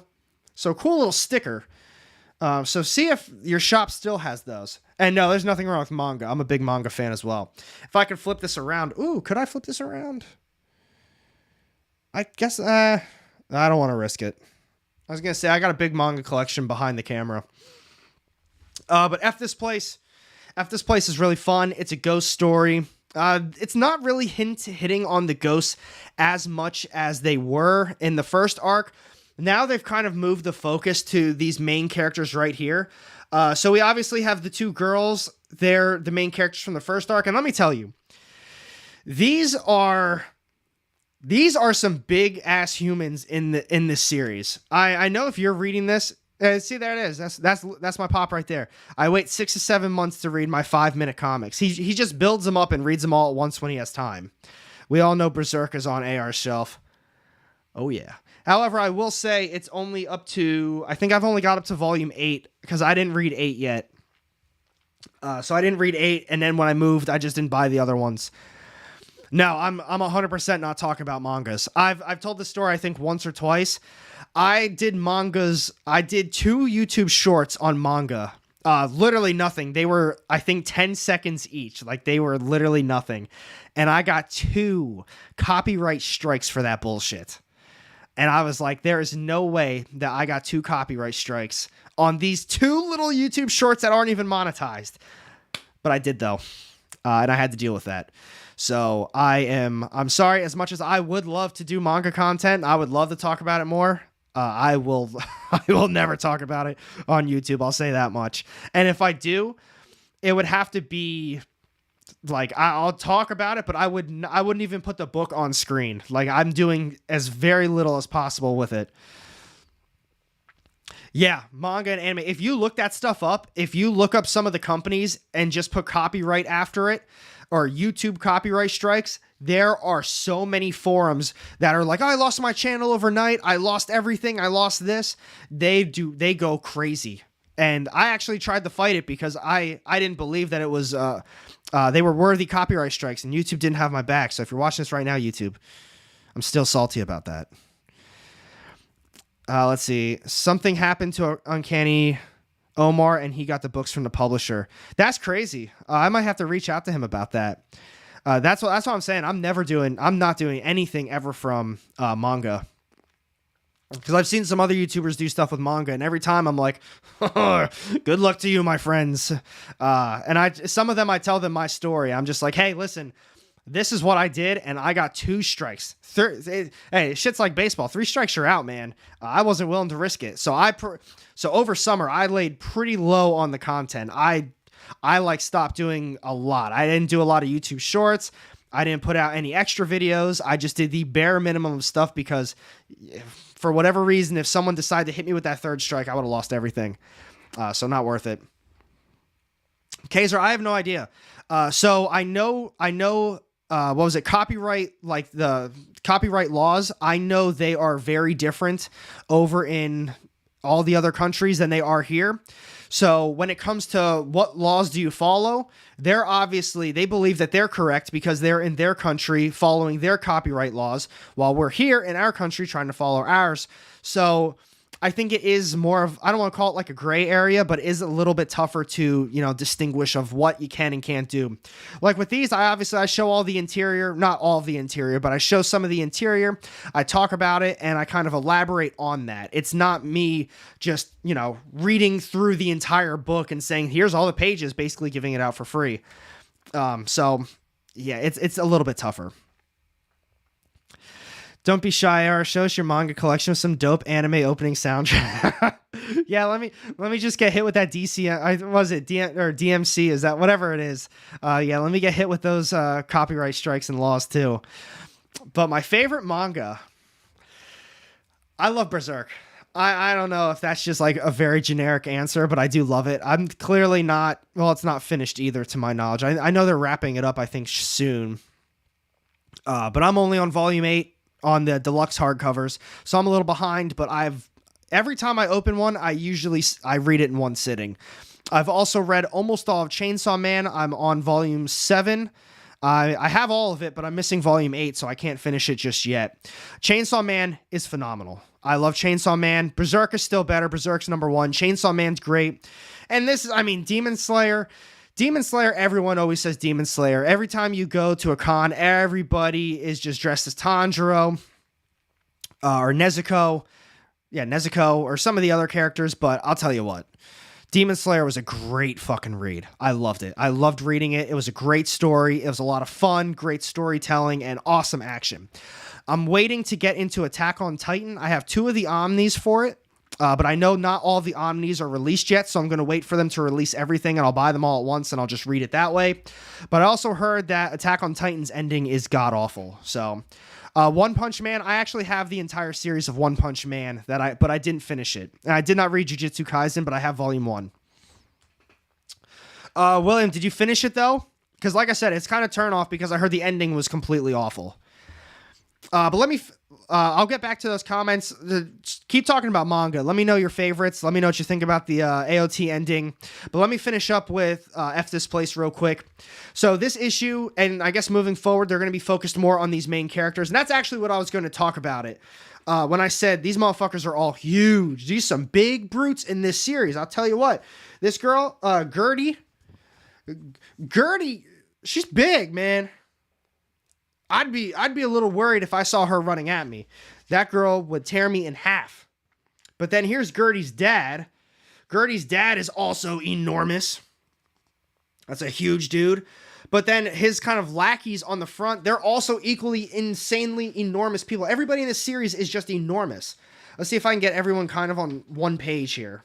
Yeah, here's the people who work on the farm. They're huge. I don't know what they're feeding the people in this town or this little country, wherever the hell they're from. I need those gains. I need those. Oh, the One Piece manga. Dude, I've got Volume 1 box set. I've got it new. I haven't opened it, and I don't know if I'm ever going to open it, and I don't think I'm ever going to start that manga. I've started the anime multiple times. There's too many. But it is good from what I've seen. But I didn't even... Shit, I keep getting sidetracked. I'm sorry. But after this place, though, like I said, it's focusing on the dad and the kind of two lackeys now. He's part of a cult. But the cool thing about this issue was you got to see a little bit more about the backstory. You got to see, I guess, kind of why he went the direction that he did. He started being the person that he is. What led to Gertie and I think her name is Trudy. Why those two ran off together. But they're all crazy. And now they're hanging out at the ranch just a little bit more because we get to see they're religious. Like it's a religious cult that the dad and the two other guys are in, and all the ghosts, they think it's just some coming of Jesus type of thing. Like, oh, it's a religious miracle. So it's a good story. If you like ghosts and horror books, it's a fun one. I definitely recommend it. But for this, I want to say you absolutely need to read the first arc. But in a sense, you could, I guess, start at issue number 6 with the newest arc. You're not going to be fully aware of everything going on. You're not going to know about the ghosts. You're not going to know about everything in the forest. But they give a little brief introduction to all of it. But truly, the focus has been on the dad and the cult and all of that stuff. Yeah, bunch of beefcakes. All right. All right, here we go, folks. This is the time I've been waiting for. I'm really excited for this. I love doing this now. This has been so much more fun. These are all the books that I just got done talking about. As you can see, we got Hairball, Scar, F This Place, and all of the good ones down below. But these are going to be a little bit harder to put in like a tier list. I'm not going to say a lot of them really stood out like, damn, this was a great issue. But a lot of them were kind of more middle of the pack stuff, in my opinion. So we're just going to go. Yeah, all of them are there. We're just going to go down actually, we're going to go by publisher. So we're going to start with Marvel. And we're going to be doing Venom first. And, well, I want to say Venom deserves the D slot because of how bad the series has been. But I will say this issue was not horrible like a lot of the other ones have been. I'm putting it at a C. I think a C is very fair, and I'm going to say this because, yes, the artwork is still nice. I'm enjoying the artwork for the series. While I don't think the plot is good at all, while the introduction of that Eternity character, which is just another futuristic version of Eddie Brock, I don't think that's good either. It's the rest of it that got introduced. It's the explanation and the explaining of a lot of the other stuff that's been going on behind the scenes. We learned more about Meridius. We learned a little bit more about the garden, where Eddie is right now. And we learned a little bit more about the King in Blacks. We learned what the other group of that type are. Like I said, I'm not going to spoil that for you guys. But based on that explanation and kind of the excitement that I got from it, like, oh, we finally got some info on this. We finally learned a little bit more. I think that's why it deserves a C. And I think it's more of like a C+, but it's definitely not good enough for a B. And then we've got, let's do Cosmic Ghost Rider. I didn't see, oh shit, I moved past Planet of the Apes. Cosmic Ghost Rider, I think this one's also a little bit tougher, but this one to me is still deserving of a C spot. This is more of like a C-, maybe pushing a C. It's not bad, this issue. The artwork is okay. The plot, there's really not a whole hell of a lot going on in the plot. This second issue, like I said, it's basically a continuation of the first one. Everything that happened with that other character's dad, now she's like, all right, who are you? And now I'm going to be going with you because we need to figure out what's going on. We need to find out who's after you. It's not that exciting to me. It's not that interesting. They didn't do anything crazy. We got Frank, who is technically the Cosmic Ghost Rider, and he's basically in retirement. He doesn't even want to be the Cosmic Ghost Rider. So yeah, he's probably going to do some crazy shit going forward. But speaking strictly on this second issue, there wasn't anything too crazy about it. There wasn't anything that really got me all riled up and excited. I know, Dr. Cosmos. I'm sorry. I know you enjoyed it. But there just wasn't anything too special about it. And you know, it's crazy. I noticed a little bit of lag on me, and you know what the hell that is? I just realized that I was on my Wi-Fi this whole time. And if you know anything about my Wi-Fi, it's absolute garbage. So RCN, Astound Broadband, if you're watching this right now, you got to fix that shit. I'm paying way too much money for trash. Let's see. Cosmic Ghost Rider is awesome in Donny Cates' Thor. That Thanos run, absolutely. That's the Cosmic Ghost Rider that I would like to see. I want to see Frank Castle be crazy. I want to see that. I don't particularly want to see this kind of older, retired, just, oh, you know what I mean? It's okay. The other Marvel book that we got this week, let's see. Yeah. Well, it's true, man. Even as nobody's safe on the AR streams. Taha, man, don't bring up Saga, man. I got Saga sitting right there. I got this big bag compendium. I was so pumped to read it. I swear on everything I bought it. And I held it. I was like, oh yes, I finally get to read it. I had like a little happy moment with it. And then it's like, I feel like as soon as I got it, whatever that con was where Brian K. Vaughan came out and was just like, hey, guess what, everybody? Saga's coming back. I was like, get the hell out of here. Because I want to read it in the compendium form, but now that it's back, it's probably going to be a long time till the other compendium comes out, and I'm sure that's going to be like the end of the series. So I would rather read it all at once. That's how I feel with a lot of series. When I get these hardcovers, like even TMNT and Power Rangers, I didn't start reading Power Rangers until I got all of the books. TMNT, probably not going to read that until the series is wrapped up, although I heard it's really not that good anymore. But yeah, I really like to read everything together. That's why I'm very critical on a lot of these new comic book day issues, because I'm reading that issue. Hold on. It's because I'm reading that issue right there. That's in front of me. I have to base all of my opinions on this. I spent $4, $5, $6 on some of these books, and it's like, how was the artwork? How was this? How was that? Did they develop the plot? Were they able to do this as well? Did they not do any of that? Was it just a bunch of action, no dialogue? Did I basically just waste $5 or $6? How did I feel after I was done reading it? Did I need another issue right away? So I take all of that into consideration when I'm buying these books weekly. But something like Stillwater, where I think, you know, it was an all right series, didn't really hate it, didn't really love it all at the same time. I feel as though if I could sit down and read that in a hardcover or a trade paperback all at once in one sitting, it probably would be a lot better. It would probably be a really solid read with a good story, but reading it every month to every other month, and then after whatever that delay was, I think that was during COVID, that kind of screwed up the series for me because of all the character introductions, all of the different stuff that was going on. I did forget a lot. I had to go back, read a couple of issues, but then even then it's like, all right, I'm kind of over it. I want to know what's going on. I want to see what happens next. And some of those issues, not a lot of stuff happened at all. They're still trying to establish where they are in Stillwater. So that's why I kind of have those thoughts on that. And then I would prefer to read it all at once. Hey, Demi, what's going on, bro? But that's true, though, Dr. Cosmo. I've heard so many good things about Saga. From K-Bar, it says, Brian K. Vaughan said Saga's going to go for another 40 or so issues and then close as another compendium like part 1. Perfect. See, that's what I was waiting for. And even so, if I say, I don't know, like say I know that the second Saga compendium is coming out in like, I don't know, say, I know it's not, but say it's coming out in like 2 more months, I would start reading it now and be like, cool, I can get this done. And then by the time it comes out, I'll get the next one and go from there. Good call on Saga. See, that's what I wanted. I wanted just a full good experience on Saga. And a lot of people said the same thing about Invincible. They said, have you read Invincible yet? And I said, no, I haven't. I only have the first compendium. When I get the other 2 compendiums, I will read Invincible for what it's worth. And I have not seen the show either because I want to experience the book before I watch the show. Damn. All right, hold on. I need some more water on that one.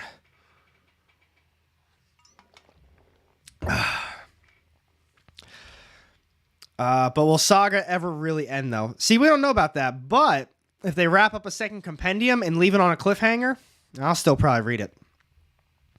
Thank you, Demi. Digging this rating setup. I actually really enjoy this setup as well. I like doing this more. Hey, guys, stay hydrated. The last one from Marvel this week, we got Planet of the Apes, issue number 1. I really enjoyed this issue. I honestly did. Let me bring it up again for you guys because I'm hyping this one up. I think it's great. Planet of the Apes number 1. This is cover A for it. I thought it was really good. I really liked the artwork. I really liked the storytelling. It felt very complete. Here's a little bit of the artwork action again. And for someone, and this is strictly coming from someone who's not, like I said, super knowledgeable on the Planet of the Apes, I think for a first issue, they hit old readers, they hit new readers, they hit a lot of good aspects in this. They had a lot of explanation.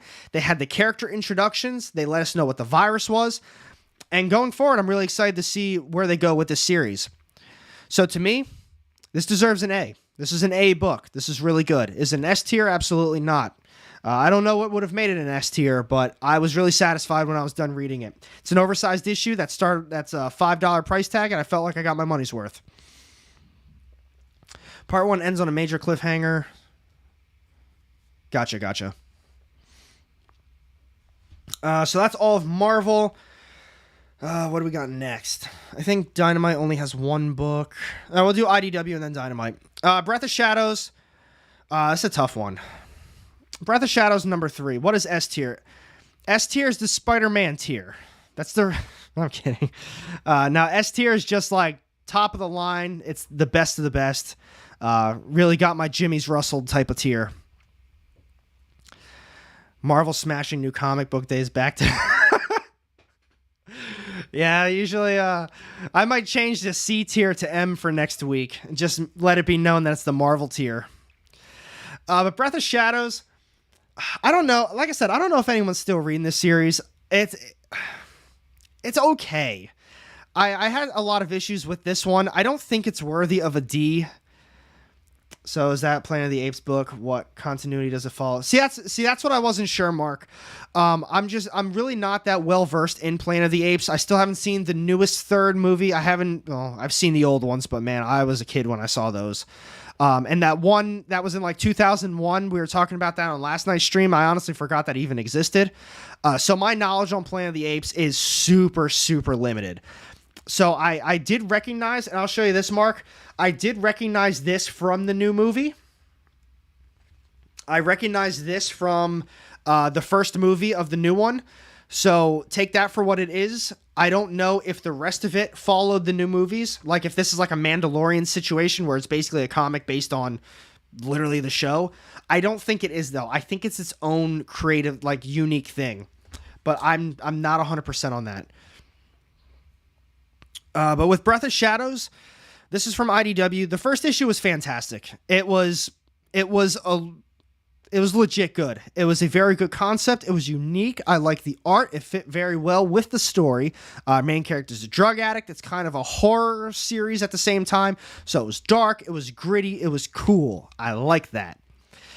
And the second issue, it was, to me, almost the complete opposite. I didn't like it at all. I didn't think it was good. It felt as though everything that was built and created in that first issue just was rushed and suddenly happened in the second issue. I didn't like the characters, how they were interacting with each other. And that kind of spilled into this third issue for me. I did like how they finally found what they had to do in the jungle. They figured out kind of where they were supposed to be. But at the same time, they really didn't do a lot with that either. The character interactions, I hated it in this one. Let's see if I can bring it up just to show you some of the panels really quick. But like I said, it's almost as if every character... I'm just going to flip open to random pages. So it's almost as if every character is yelling at each other at some point on every page. That's happening on this one. Let's see, without even looking, we'll just jump into this one, although I probably should see if there's anything bad on some of these. This one, is that... well, that was a little bit more of a spoiler. Well, I apologize for that, folks. But here's another page of everyone yelling at each other. And another page of everyone yelling at each other. So that's what it is. You're basically flipping the page, and every single time it's a new group of people that were yelling at each other. So now that I've complained about it enough, like I said, I don't think it's bad enough for a D. But you know what? Yeah, it is. It's bad enough for a D. I'm not going to be continuing on this series. So there's that, Breath of Shadows. If you guys got a different opinion, I'd love to hear it. And if you are enjoying the series, I would absolutely love to hear it. It's just whatever at this point with that series. It's not that good. It's not that bad. It's just not for me. That was the only one from IDW. I've got one from Vault. Oh, The Nasty. The Nasty was cool. The Nasty was a fun one, man. John Lee's a horror fucking writer. Killed it on that one. Here's what I'm going to say with The Nasty. I've got one complaint, and it's what we were talking about earlier, everybody. It's the artwork. The artwork is not bad. It's absolutely not bad by any means. My problem with it is that it doesn't fit this book very well. I think the story that they're going for, I don't think this artwork fits that style. We got John Lees. He's writing a horror book. He's writing a horror. We got our main character is a horror fan. He loves the slasher movies. His imaginary friend is his favorite serial killer from one of the movies he watched growing up. And I just think it should be not as light, not as colorful, not as vibrant. Because that's exactly what it is. His imaginary friend is his favorite serial killer.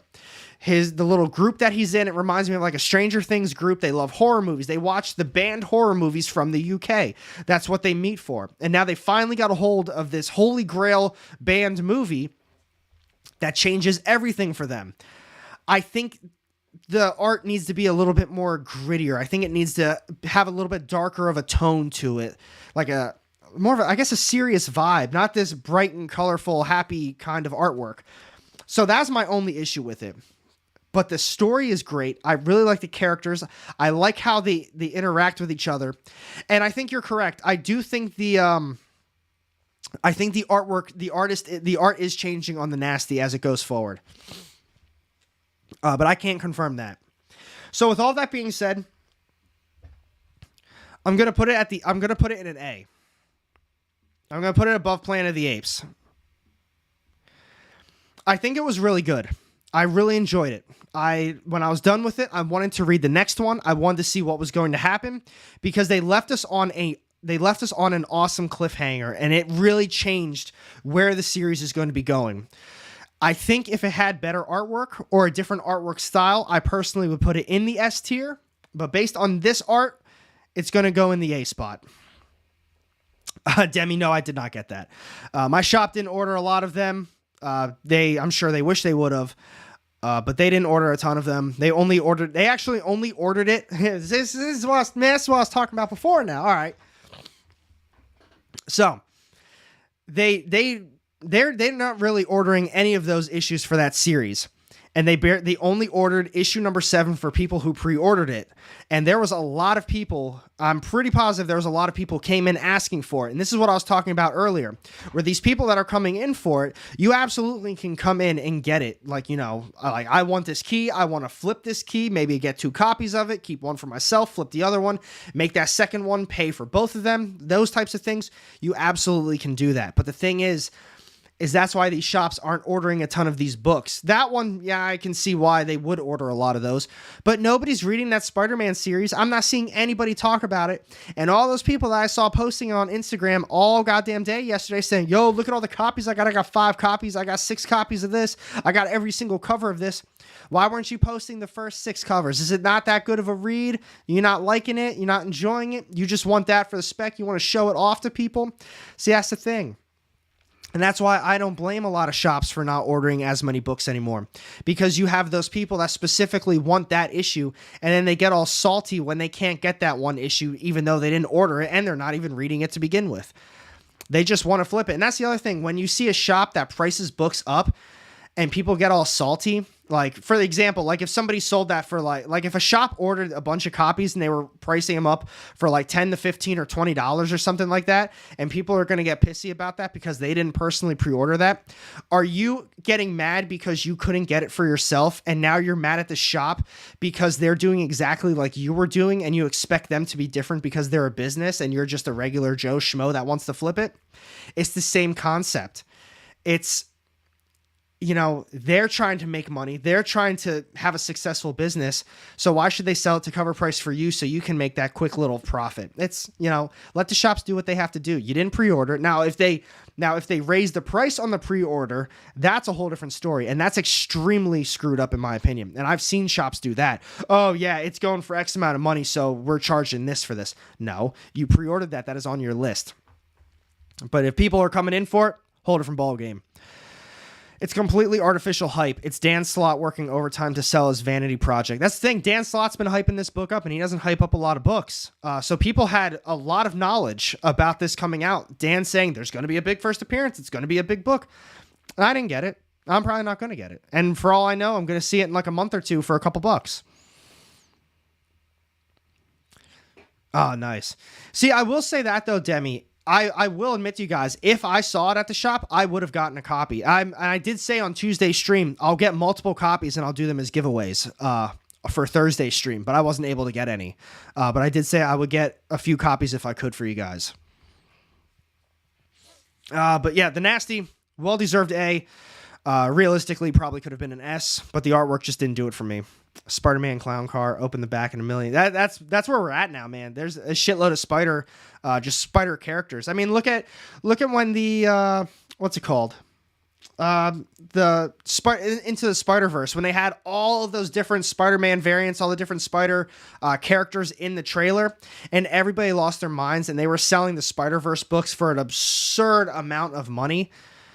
You realize that those characters probably aren't going to be in the movie. They're going to be in there for like a fucking millisecond. They're not going to play some major role, and now you're buying this book for an absurd amount of money based on a trailer. That's crazy to me. Let's see. Spider-Verse needs to take a multi-year break. Yeah, everything with the Spider-Verse and just the symbiotes, I need a break. I really do. It's saying in my pull box right now, but I'm also pulling the series. But that's it. You're also grabbing the series. I originally was grabbing it. I got the first couple of issues, and it was not good at all. I did not enjoy it. Well, I can't say that. I actually enjoyed the first issue. I didn't like the second one. And then I don't think I was able to get the third, and I said, screw it. We're getting a spider friend. Oh, my God. I'm done. I'm done with that. What we got next, folks? What we got next? This is Dark Horse. I got 2 for Dark Horse. All right. All right. Let's see. So next up, I'm going to be doing Dynamite Scar. I enjoyed it. So I'm going to talk about it. So like I said, I did really like it. I thought the artwork was great. I really like how the cover was a little bit thicker. Felt not like a cardstock, but it was nice to hold in your hand. Felt like a quality book. I talked about the issues I had with the pages. I'm not seeing anybody else talking about that, so that might be my book in general. I'll show you guys again what I was talking about, just in case if anyone else notice this. But like I said, maybe this is just mine because the rest of the book feels pretty high quality. Let's see if this is let me see if this is a good page here. Yeah, this is a really good one. Give it an S. So if you can see, that's not here. I gotta bring it up bigger. So that's what I was talking about. It kind of you can see from the text bubbles, like the dialogue boxes, it's like very see-through. And then when the art, if you kind of flip through, it's very see-through as well. So that to me is the only minor issue that I had with it, and that could just be me, but overall, that's still not a problem at all. I think if you were going into this, if you kept expectations low, thinking it's just a Disney book, I don't know what they're going to do with Scar. It's just a Disney villain. We'll see what happens. It was very fun. I thoroughly enjoyed it. I read the first issue of Gargoyles. I read the first 2 issues of Darkwing Duck. Out of these 3 so far, this is my favorite one. They did an incredible job with it. They did such an incredible job with it. I fucking tweeted at Chuck Brown. And I said, dude, you killed it. You did a great job on this first issue. I thoroughly enjoyed it. Way, way better than I thought it was going to be. And I think that's why I'm going to put it up here, because it was a lot better than I thought it was going to be. I kept expectations low because I'm not a big Disney guy. I've said it before. I don't go into comics. I don't always want a Disney book. I want something more serious. I want a horror. I want crime detectives, that type of stuff. That's always going to get me going. Those are my favorite types. But I'm going to put it here at an A. I'm going to put it right here, right above Planet of the Apes. Actually, I'm sorry. It's going under Planet of the Apes. Planet of the Apes was incredibly good as well. I think they're basically on the same level. It's well-deserved. It's a well-deserved A. It's extremely good. I'm going to be real with you guys. I don't know what is, I can't say that. I was going to say, I don't know if anything's getting an S this week. There's a lot of A's. We had a lot of A's. There's not really a lot of middle of the pack books. There were some really good ones, and there's some, you're looking at the Marvel category down there. But no, it's a well-deserved A. Next up, we've got, where are we looking? We're going to do Dark Horse. All right, so we got Hairball. Hairball was unique. Hairball was a pretty good story. Hairball, I wasn't sold on the artwork. Doesn't mean the artwork was bad. Wasn't completely sold on it. You don't see a dime every day. So here's Hairball. Like I said, here's the artwork. Artwork, not the craziest thing ever. Very interesting concept. Very creepy concept. And I think they did a good job comparing it to Junji Ito's stuff. Am I saying that wrong? Am I saying that right? Junji Ito. Whatever it is, they compared it to that.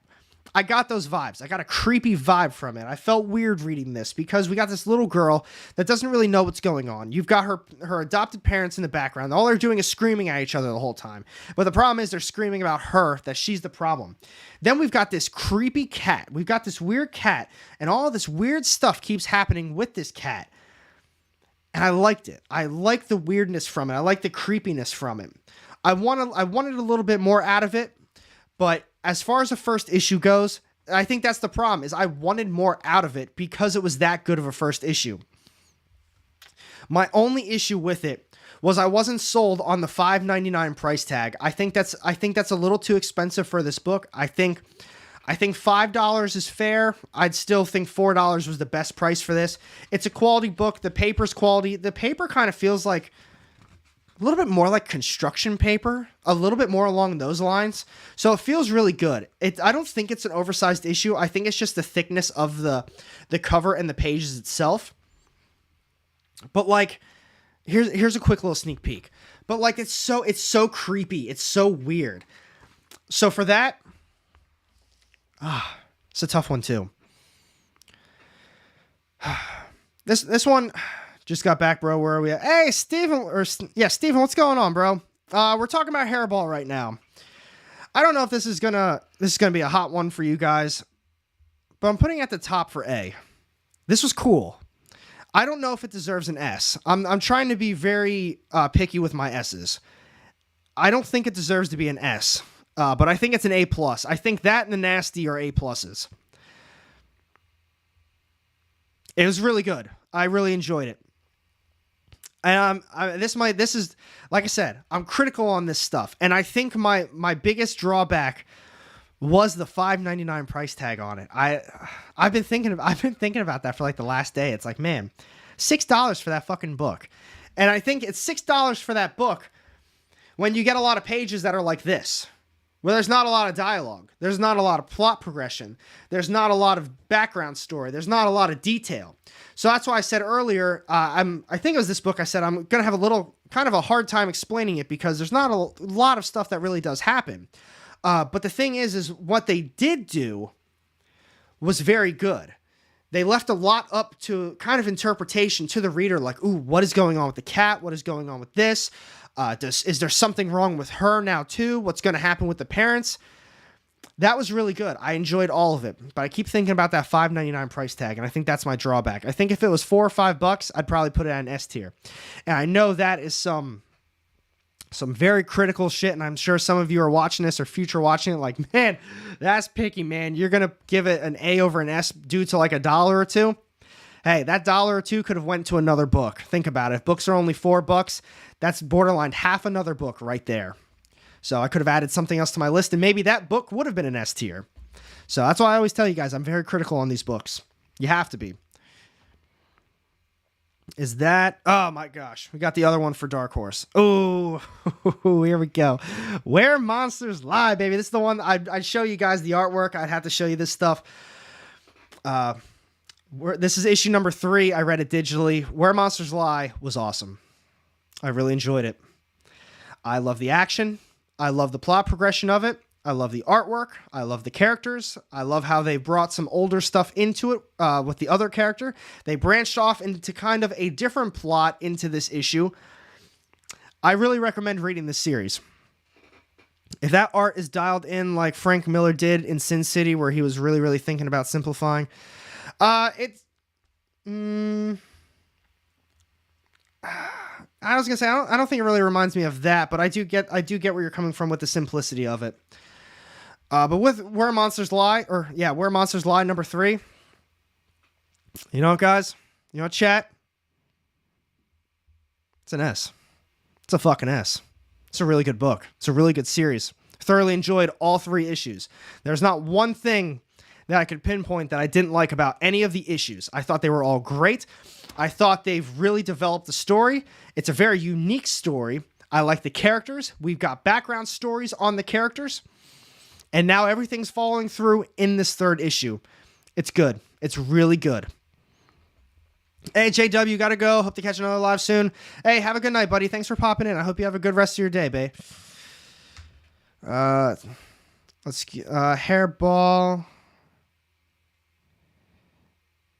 Is Hairball all about the atmosphere? Yeah, Taffer, that's what I got out of it for Hairball. I'll show you again real quick. So that's what I was saying before. They kind of left a lot of stuff kind of up for kind of interpretation to the reader, like what's really going on. It had a really creepy vibe to it, had a weird vibe, and I felt not like odd reading it, but I felt like, oh, like there's something going on right now. And I enjoyed what they did with it. The artwork was the slight drawback because it was just kind of basic, but it's not bad by any means. And they said in the description it was like Junji Ito stuff, and I do get that vibe. So they did really build on the tension, the atmosphere in this one. I read the first Omni, and I got almost through the second Omni. So I didn't finish reading it just yet, but I've read most of it. And yes, I did watch the show. The show's great. Absolutely love the show. Let's see. We are on Image now. All right. Let's see. Where Monsters Lie really surprised me. Didn't think it'd be so dark. I didn't either. They're really going in. All the different villains, all the different serial killers, even the kind of detective cop, he's going in on everybody. It's an awesome series. I really recommend checking that one out. What do we got next? I went over all of these. I'll do Stillwater next. Let's see. Yeah, dude, all I'm saying is I can get on board with a different style if it feels deliberate instead of... Oh, no, it did not feel rushed or sloppy at all. It absolutely did not feel that way.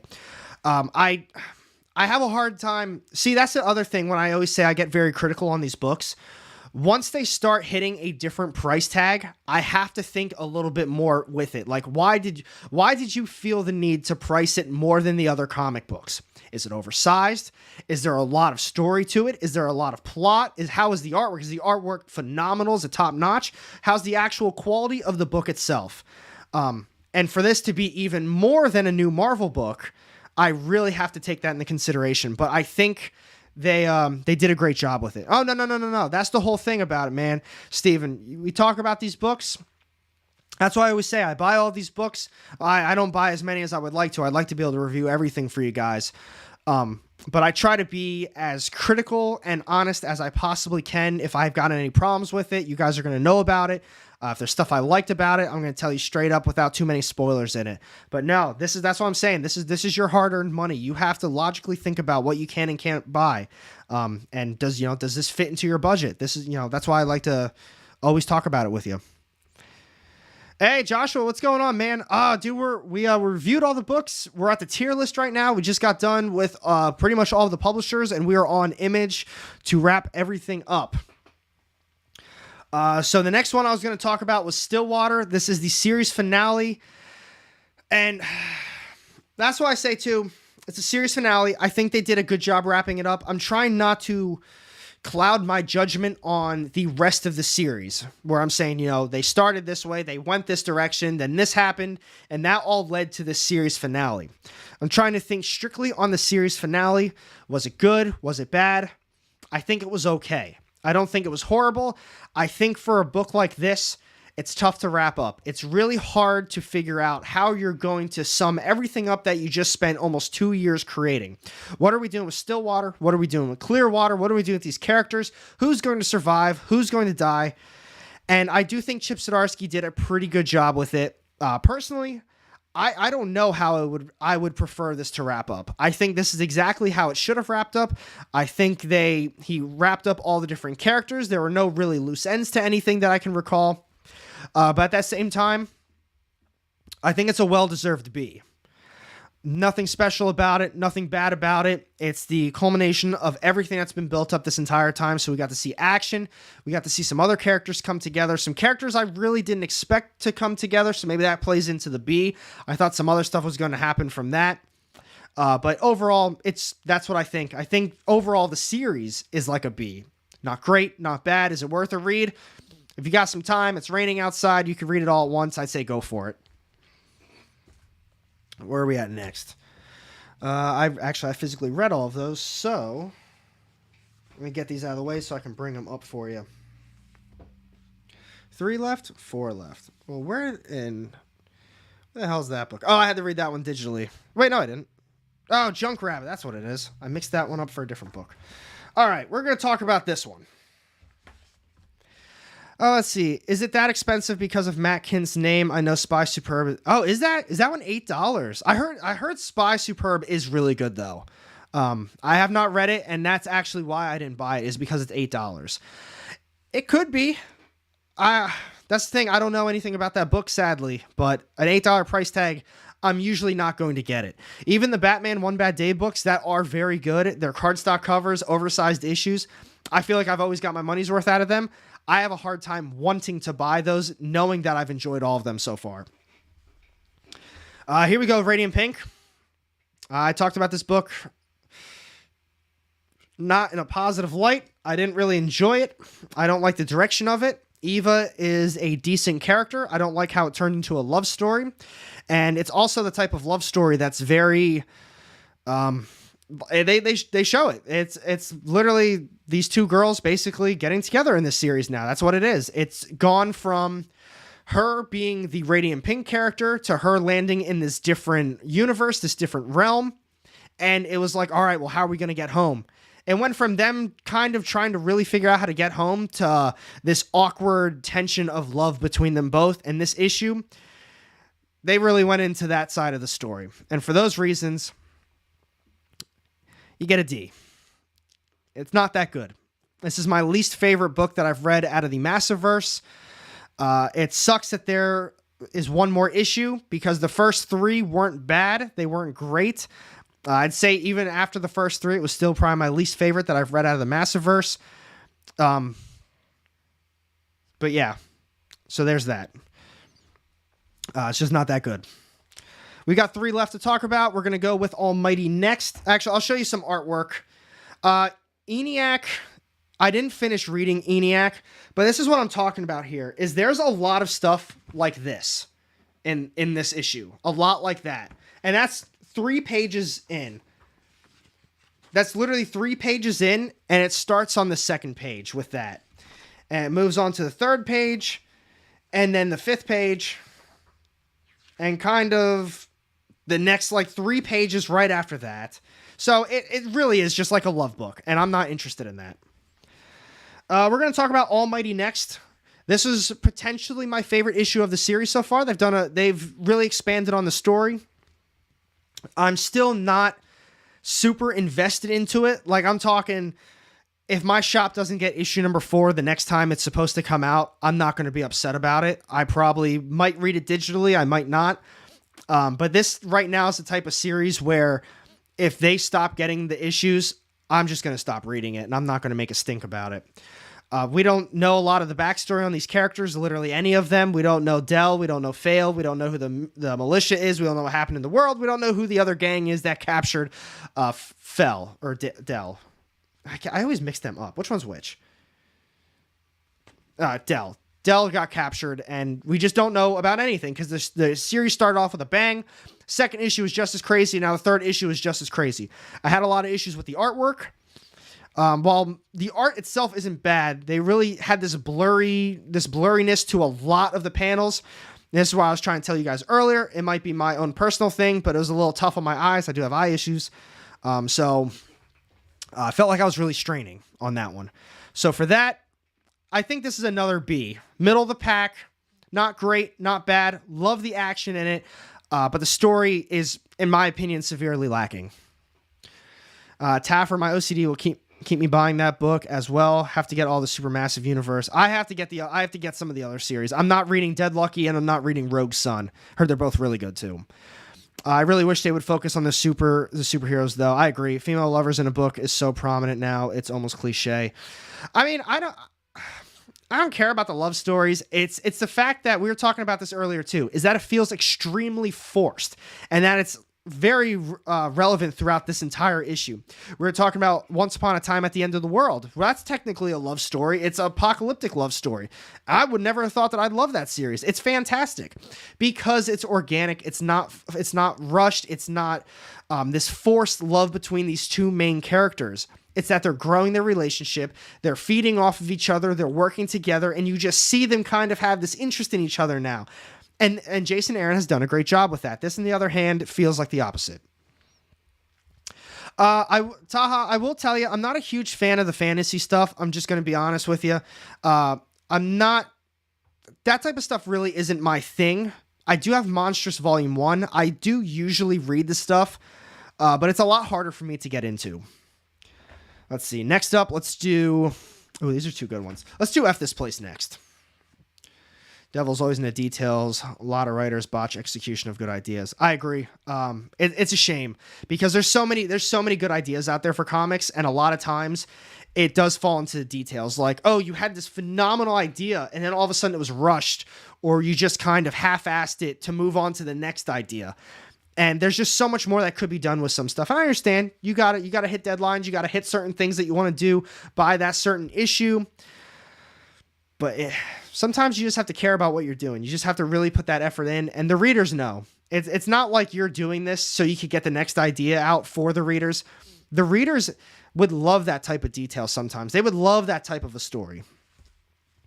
But next up with F This Place, number 7. This is another really good read that I definitely recommend. This has been a fun one. We get more about the dad, the whole cult. We learn more about why he kind of went after Gertie, and not this girlfriend in particular, but the last one. And, you know, we saw some other stuff happening on the farm. Not a ton of things did happen. We did get to see an old character come back, and I forgot to mention this one earlier. But they ended on an awesome cliffhanger. A cliffhanger that made me really excited for the next one. I think this one... Let's see. So this is another well-deserved A. I think it's another well-deserved A. I like the artwork. The artwork's a little odd. If you don't like the artwork, I totally understand. It reminds me of Basket Full of Heads. And I think for this type of... So I was talking about a horror story earlier with Nasty, where the art doesn't work. This is very similar, where it's a horror story, there's violence in it, but at the same time, they're throwing this weird, quirky comedy in there every once in a while. We've got these wacky characters. I mean, look at this dude on the front cover. If it zooms in, there we go. Like, he's weird. He's got like big eyes, like he's probably on drugs of some sort. And they're kind of like these hillbillies. This one's got a scar going across the face. The art style works for this. Despite all the characters being probably 350 pounds and 7 foot tall, they could whoop everybody's asses. It's a great read. I really recommend checking it out. And now finally, we got good old Junk Rabbit, issue number 1. Another really good read. And I think I really enjoyed this one, mainly because they initially start off, the whole concept of it is that the entire world is covered in waste. They're saying we've had waste all of these years. Throughout the centuries, there's been all this waste. Romans dealt with it. Years ago, they dealt with it. Modern Earth is dealing with it as well. And what are we going to do with it? And that's kind of where this went. It's a futuristic series where you have the ultra rich who created these domes and they live in basically paradise, and you've got the poor people suffering. And I think that's a very relatable thing because that's kind of how the world is now. It's like, obviously there's a lot of stuff going on with, like they talk about climate change, they talk about waste, they talk about how the world is basically completely polluted at this point. And a lot of modern topics are in this book. But it's also relevant because, you know, there is a big difference between the ultra rich, the rich, and is there really a middle class at this point? There's a lot of people who are struggling. And Jimmy Robinson, and I want to give him props. This man did the cover, did the artwork, and he wrote the story. This man did everything in this book. Very big props to him. It was awesome. He did a great job on all of it. Different tiers of society has been explored in the movie Elysium. Oh, I want to check that one out. And Land of the Dead. Yeah, I saw. Yeah, definitely that one too. Elysium I've never seen. But that's the thing, is they're hitting on these main topics that are very relevant right now today. And it's crazy to see that because it feels that way too. It feels like exactly what they're talking about in this. It's like, oh, they're doing this over in the dome. They can do this while we're over here struggling. And I just feel like that's happening. But on top of that, they explored the characters. We got not exactly what happens to the world because they just basically said because of all the pollution, all of the waste, that's what caused everything. But we see how the ultra rich can also just silence newscasters. They can say, well, you know what, I can end your career right now. This was kind of in the book. He said, I can end your career if you run this story. If you don't run this, I want you to put this out. And I feel like that's exactly how things are too. And then they send their type of police out of the dome into the poor, like the poor little society that they created. And they're looking for this junk rabbit. And it was a really good it was a really good story. I thoroughly am impressed with it. And folks, it's getting an S. It's getting an S. I don't know if that's going to be a hot topic for you guys, but I think this was well-deserved an S. Maybe more along the lines of an S minus, but I don't think it belongs in the A tier because I'm looking at all the books in the A tier, and they're all really good. The only one that I could potentially put in the S tier was Hairball. But I don't think it rightfully deserves to be in the S. I actually am really surprised I put 2 books in the S to begin with. But I did really enjoy it. This is the type of book that when it was all done, I said, I need the next one. I was impressed with all of it. Let's see. Ultra Mega, Dr. Cosmos, same, got bats. All right, different conversation. But those are all the books. 2 S's this week, a bunch of A's. So I'd say overall it was a really good new comic book day. There was a few I obviously missed out on. I wasn't able to read Ric Flair. I heard that was good. Off the top of my head, there's another one I missed out on too. But the middle of the pack, we got Almighty and Stillwater. Still good issues. Down at Marvel level, we got Venom and Cosmic Ghost Rider. And then real down past the Marvel level, we got Breath of Shadows and Radiant Pink. Kaiser, I'm waiting to read Deadly Duo. I actually talked about it in the Tuesday stream. If my shop had that one issue, it was like issues 1 through 3 or 1 through 4. They had a book like that. I was going to get that, but I didn't see that when I picked up my books yesterday. So I'm just going to wait until it all comes out together, and I'll grab, because I know they're going to come out with a hardcover. Mark, this is a real great way to discuss the week's books. Bravo. Man, I appreciate that. It means so much to me. Agree. Man, that really does mean a lot to me. I appreciate it. But that's a wrap on everything, folks. That was a lot of fun. That was a good-ass time. I love talking about this stuff with you guys. You guys rock. Chat, I love you all. I do have that pinned comment. Join the community Discord. These same conversations are happening in the community Discord that I created. Like I said, I think there's like 15 people in there right now. It's a lot of fun. If you guys have questions about it, let me know. But that's the invite. It's open to everybody. Join. Got to keep it safe, obviously. There's rules and stuff. But it's always a good time. Chat, I hope you enjoyed your books. I love talking with you guys. If you didn't read your books yet, I hope you enjoy them. Stay safe, everybody. I'll be back tomorrow. We're going to be doing some news, got some breakdowns, and top 10 list, man. We got some cool shit to talk about tomorrow. But seriously, everybody, love you all. Stay safe, and we'll see you in the next one.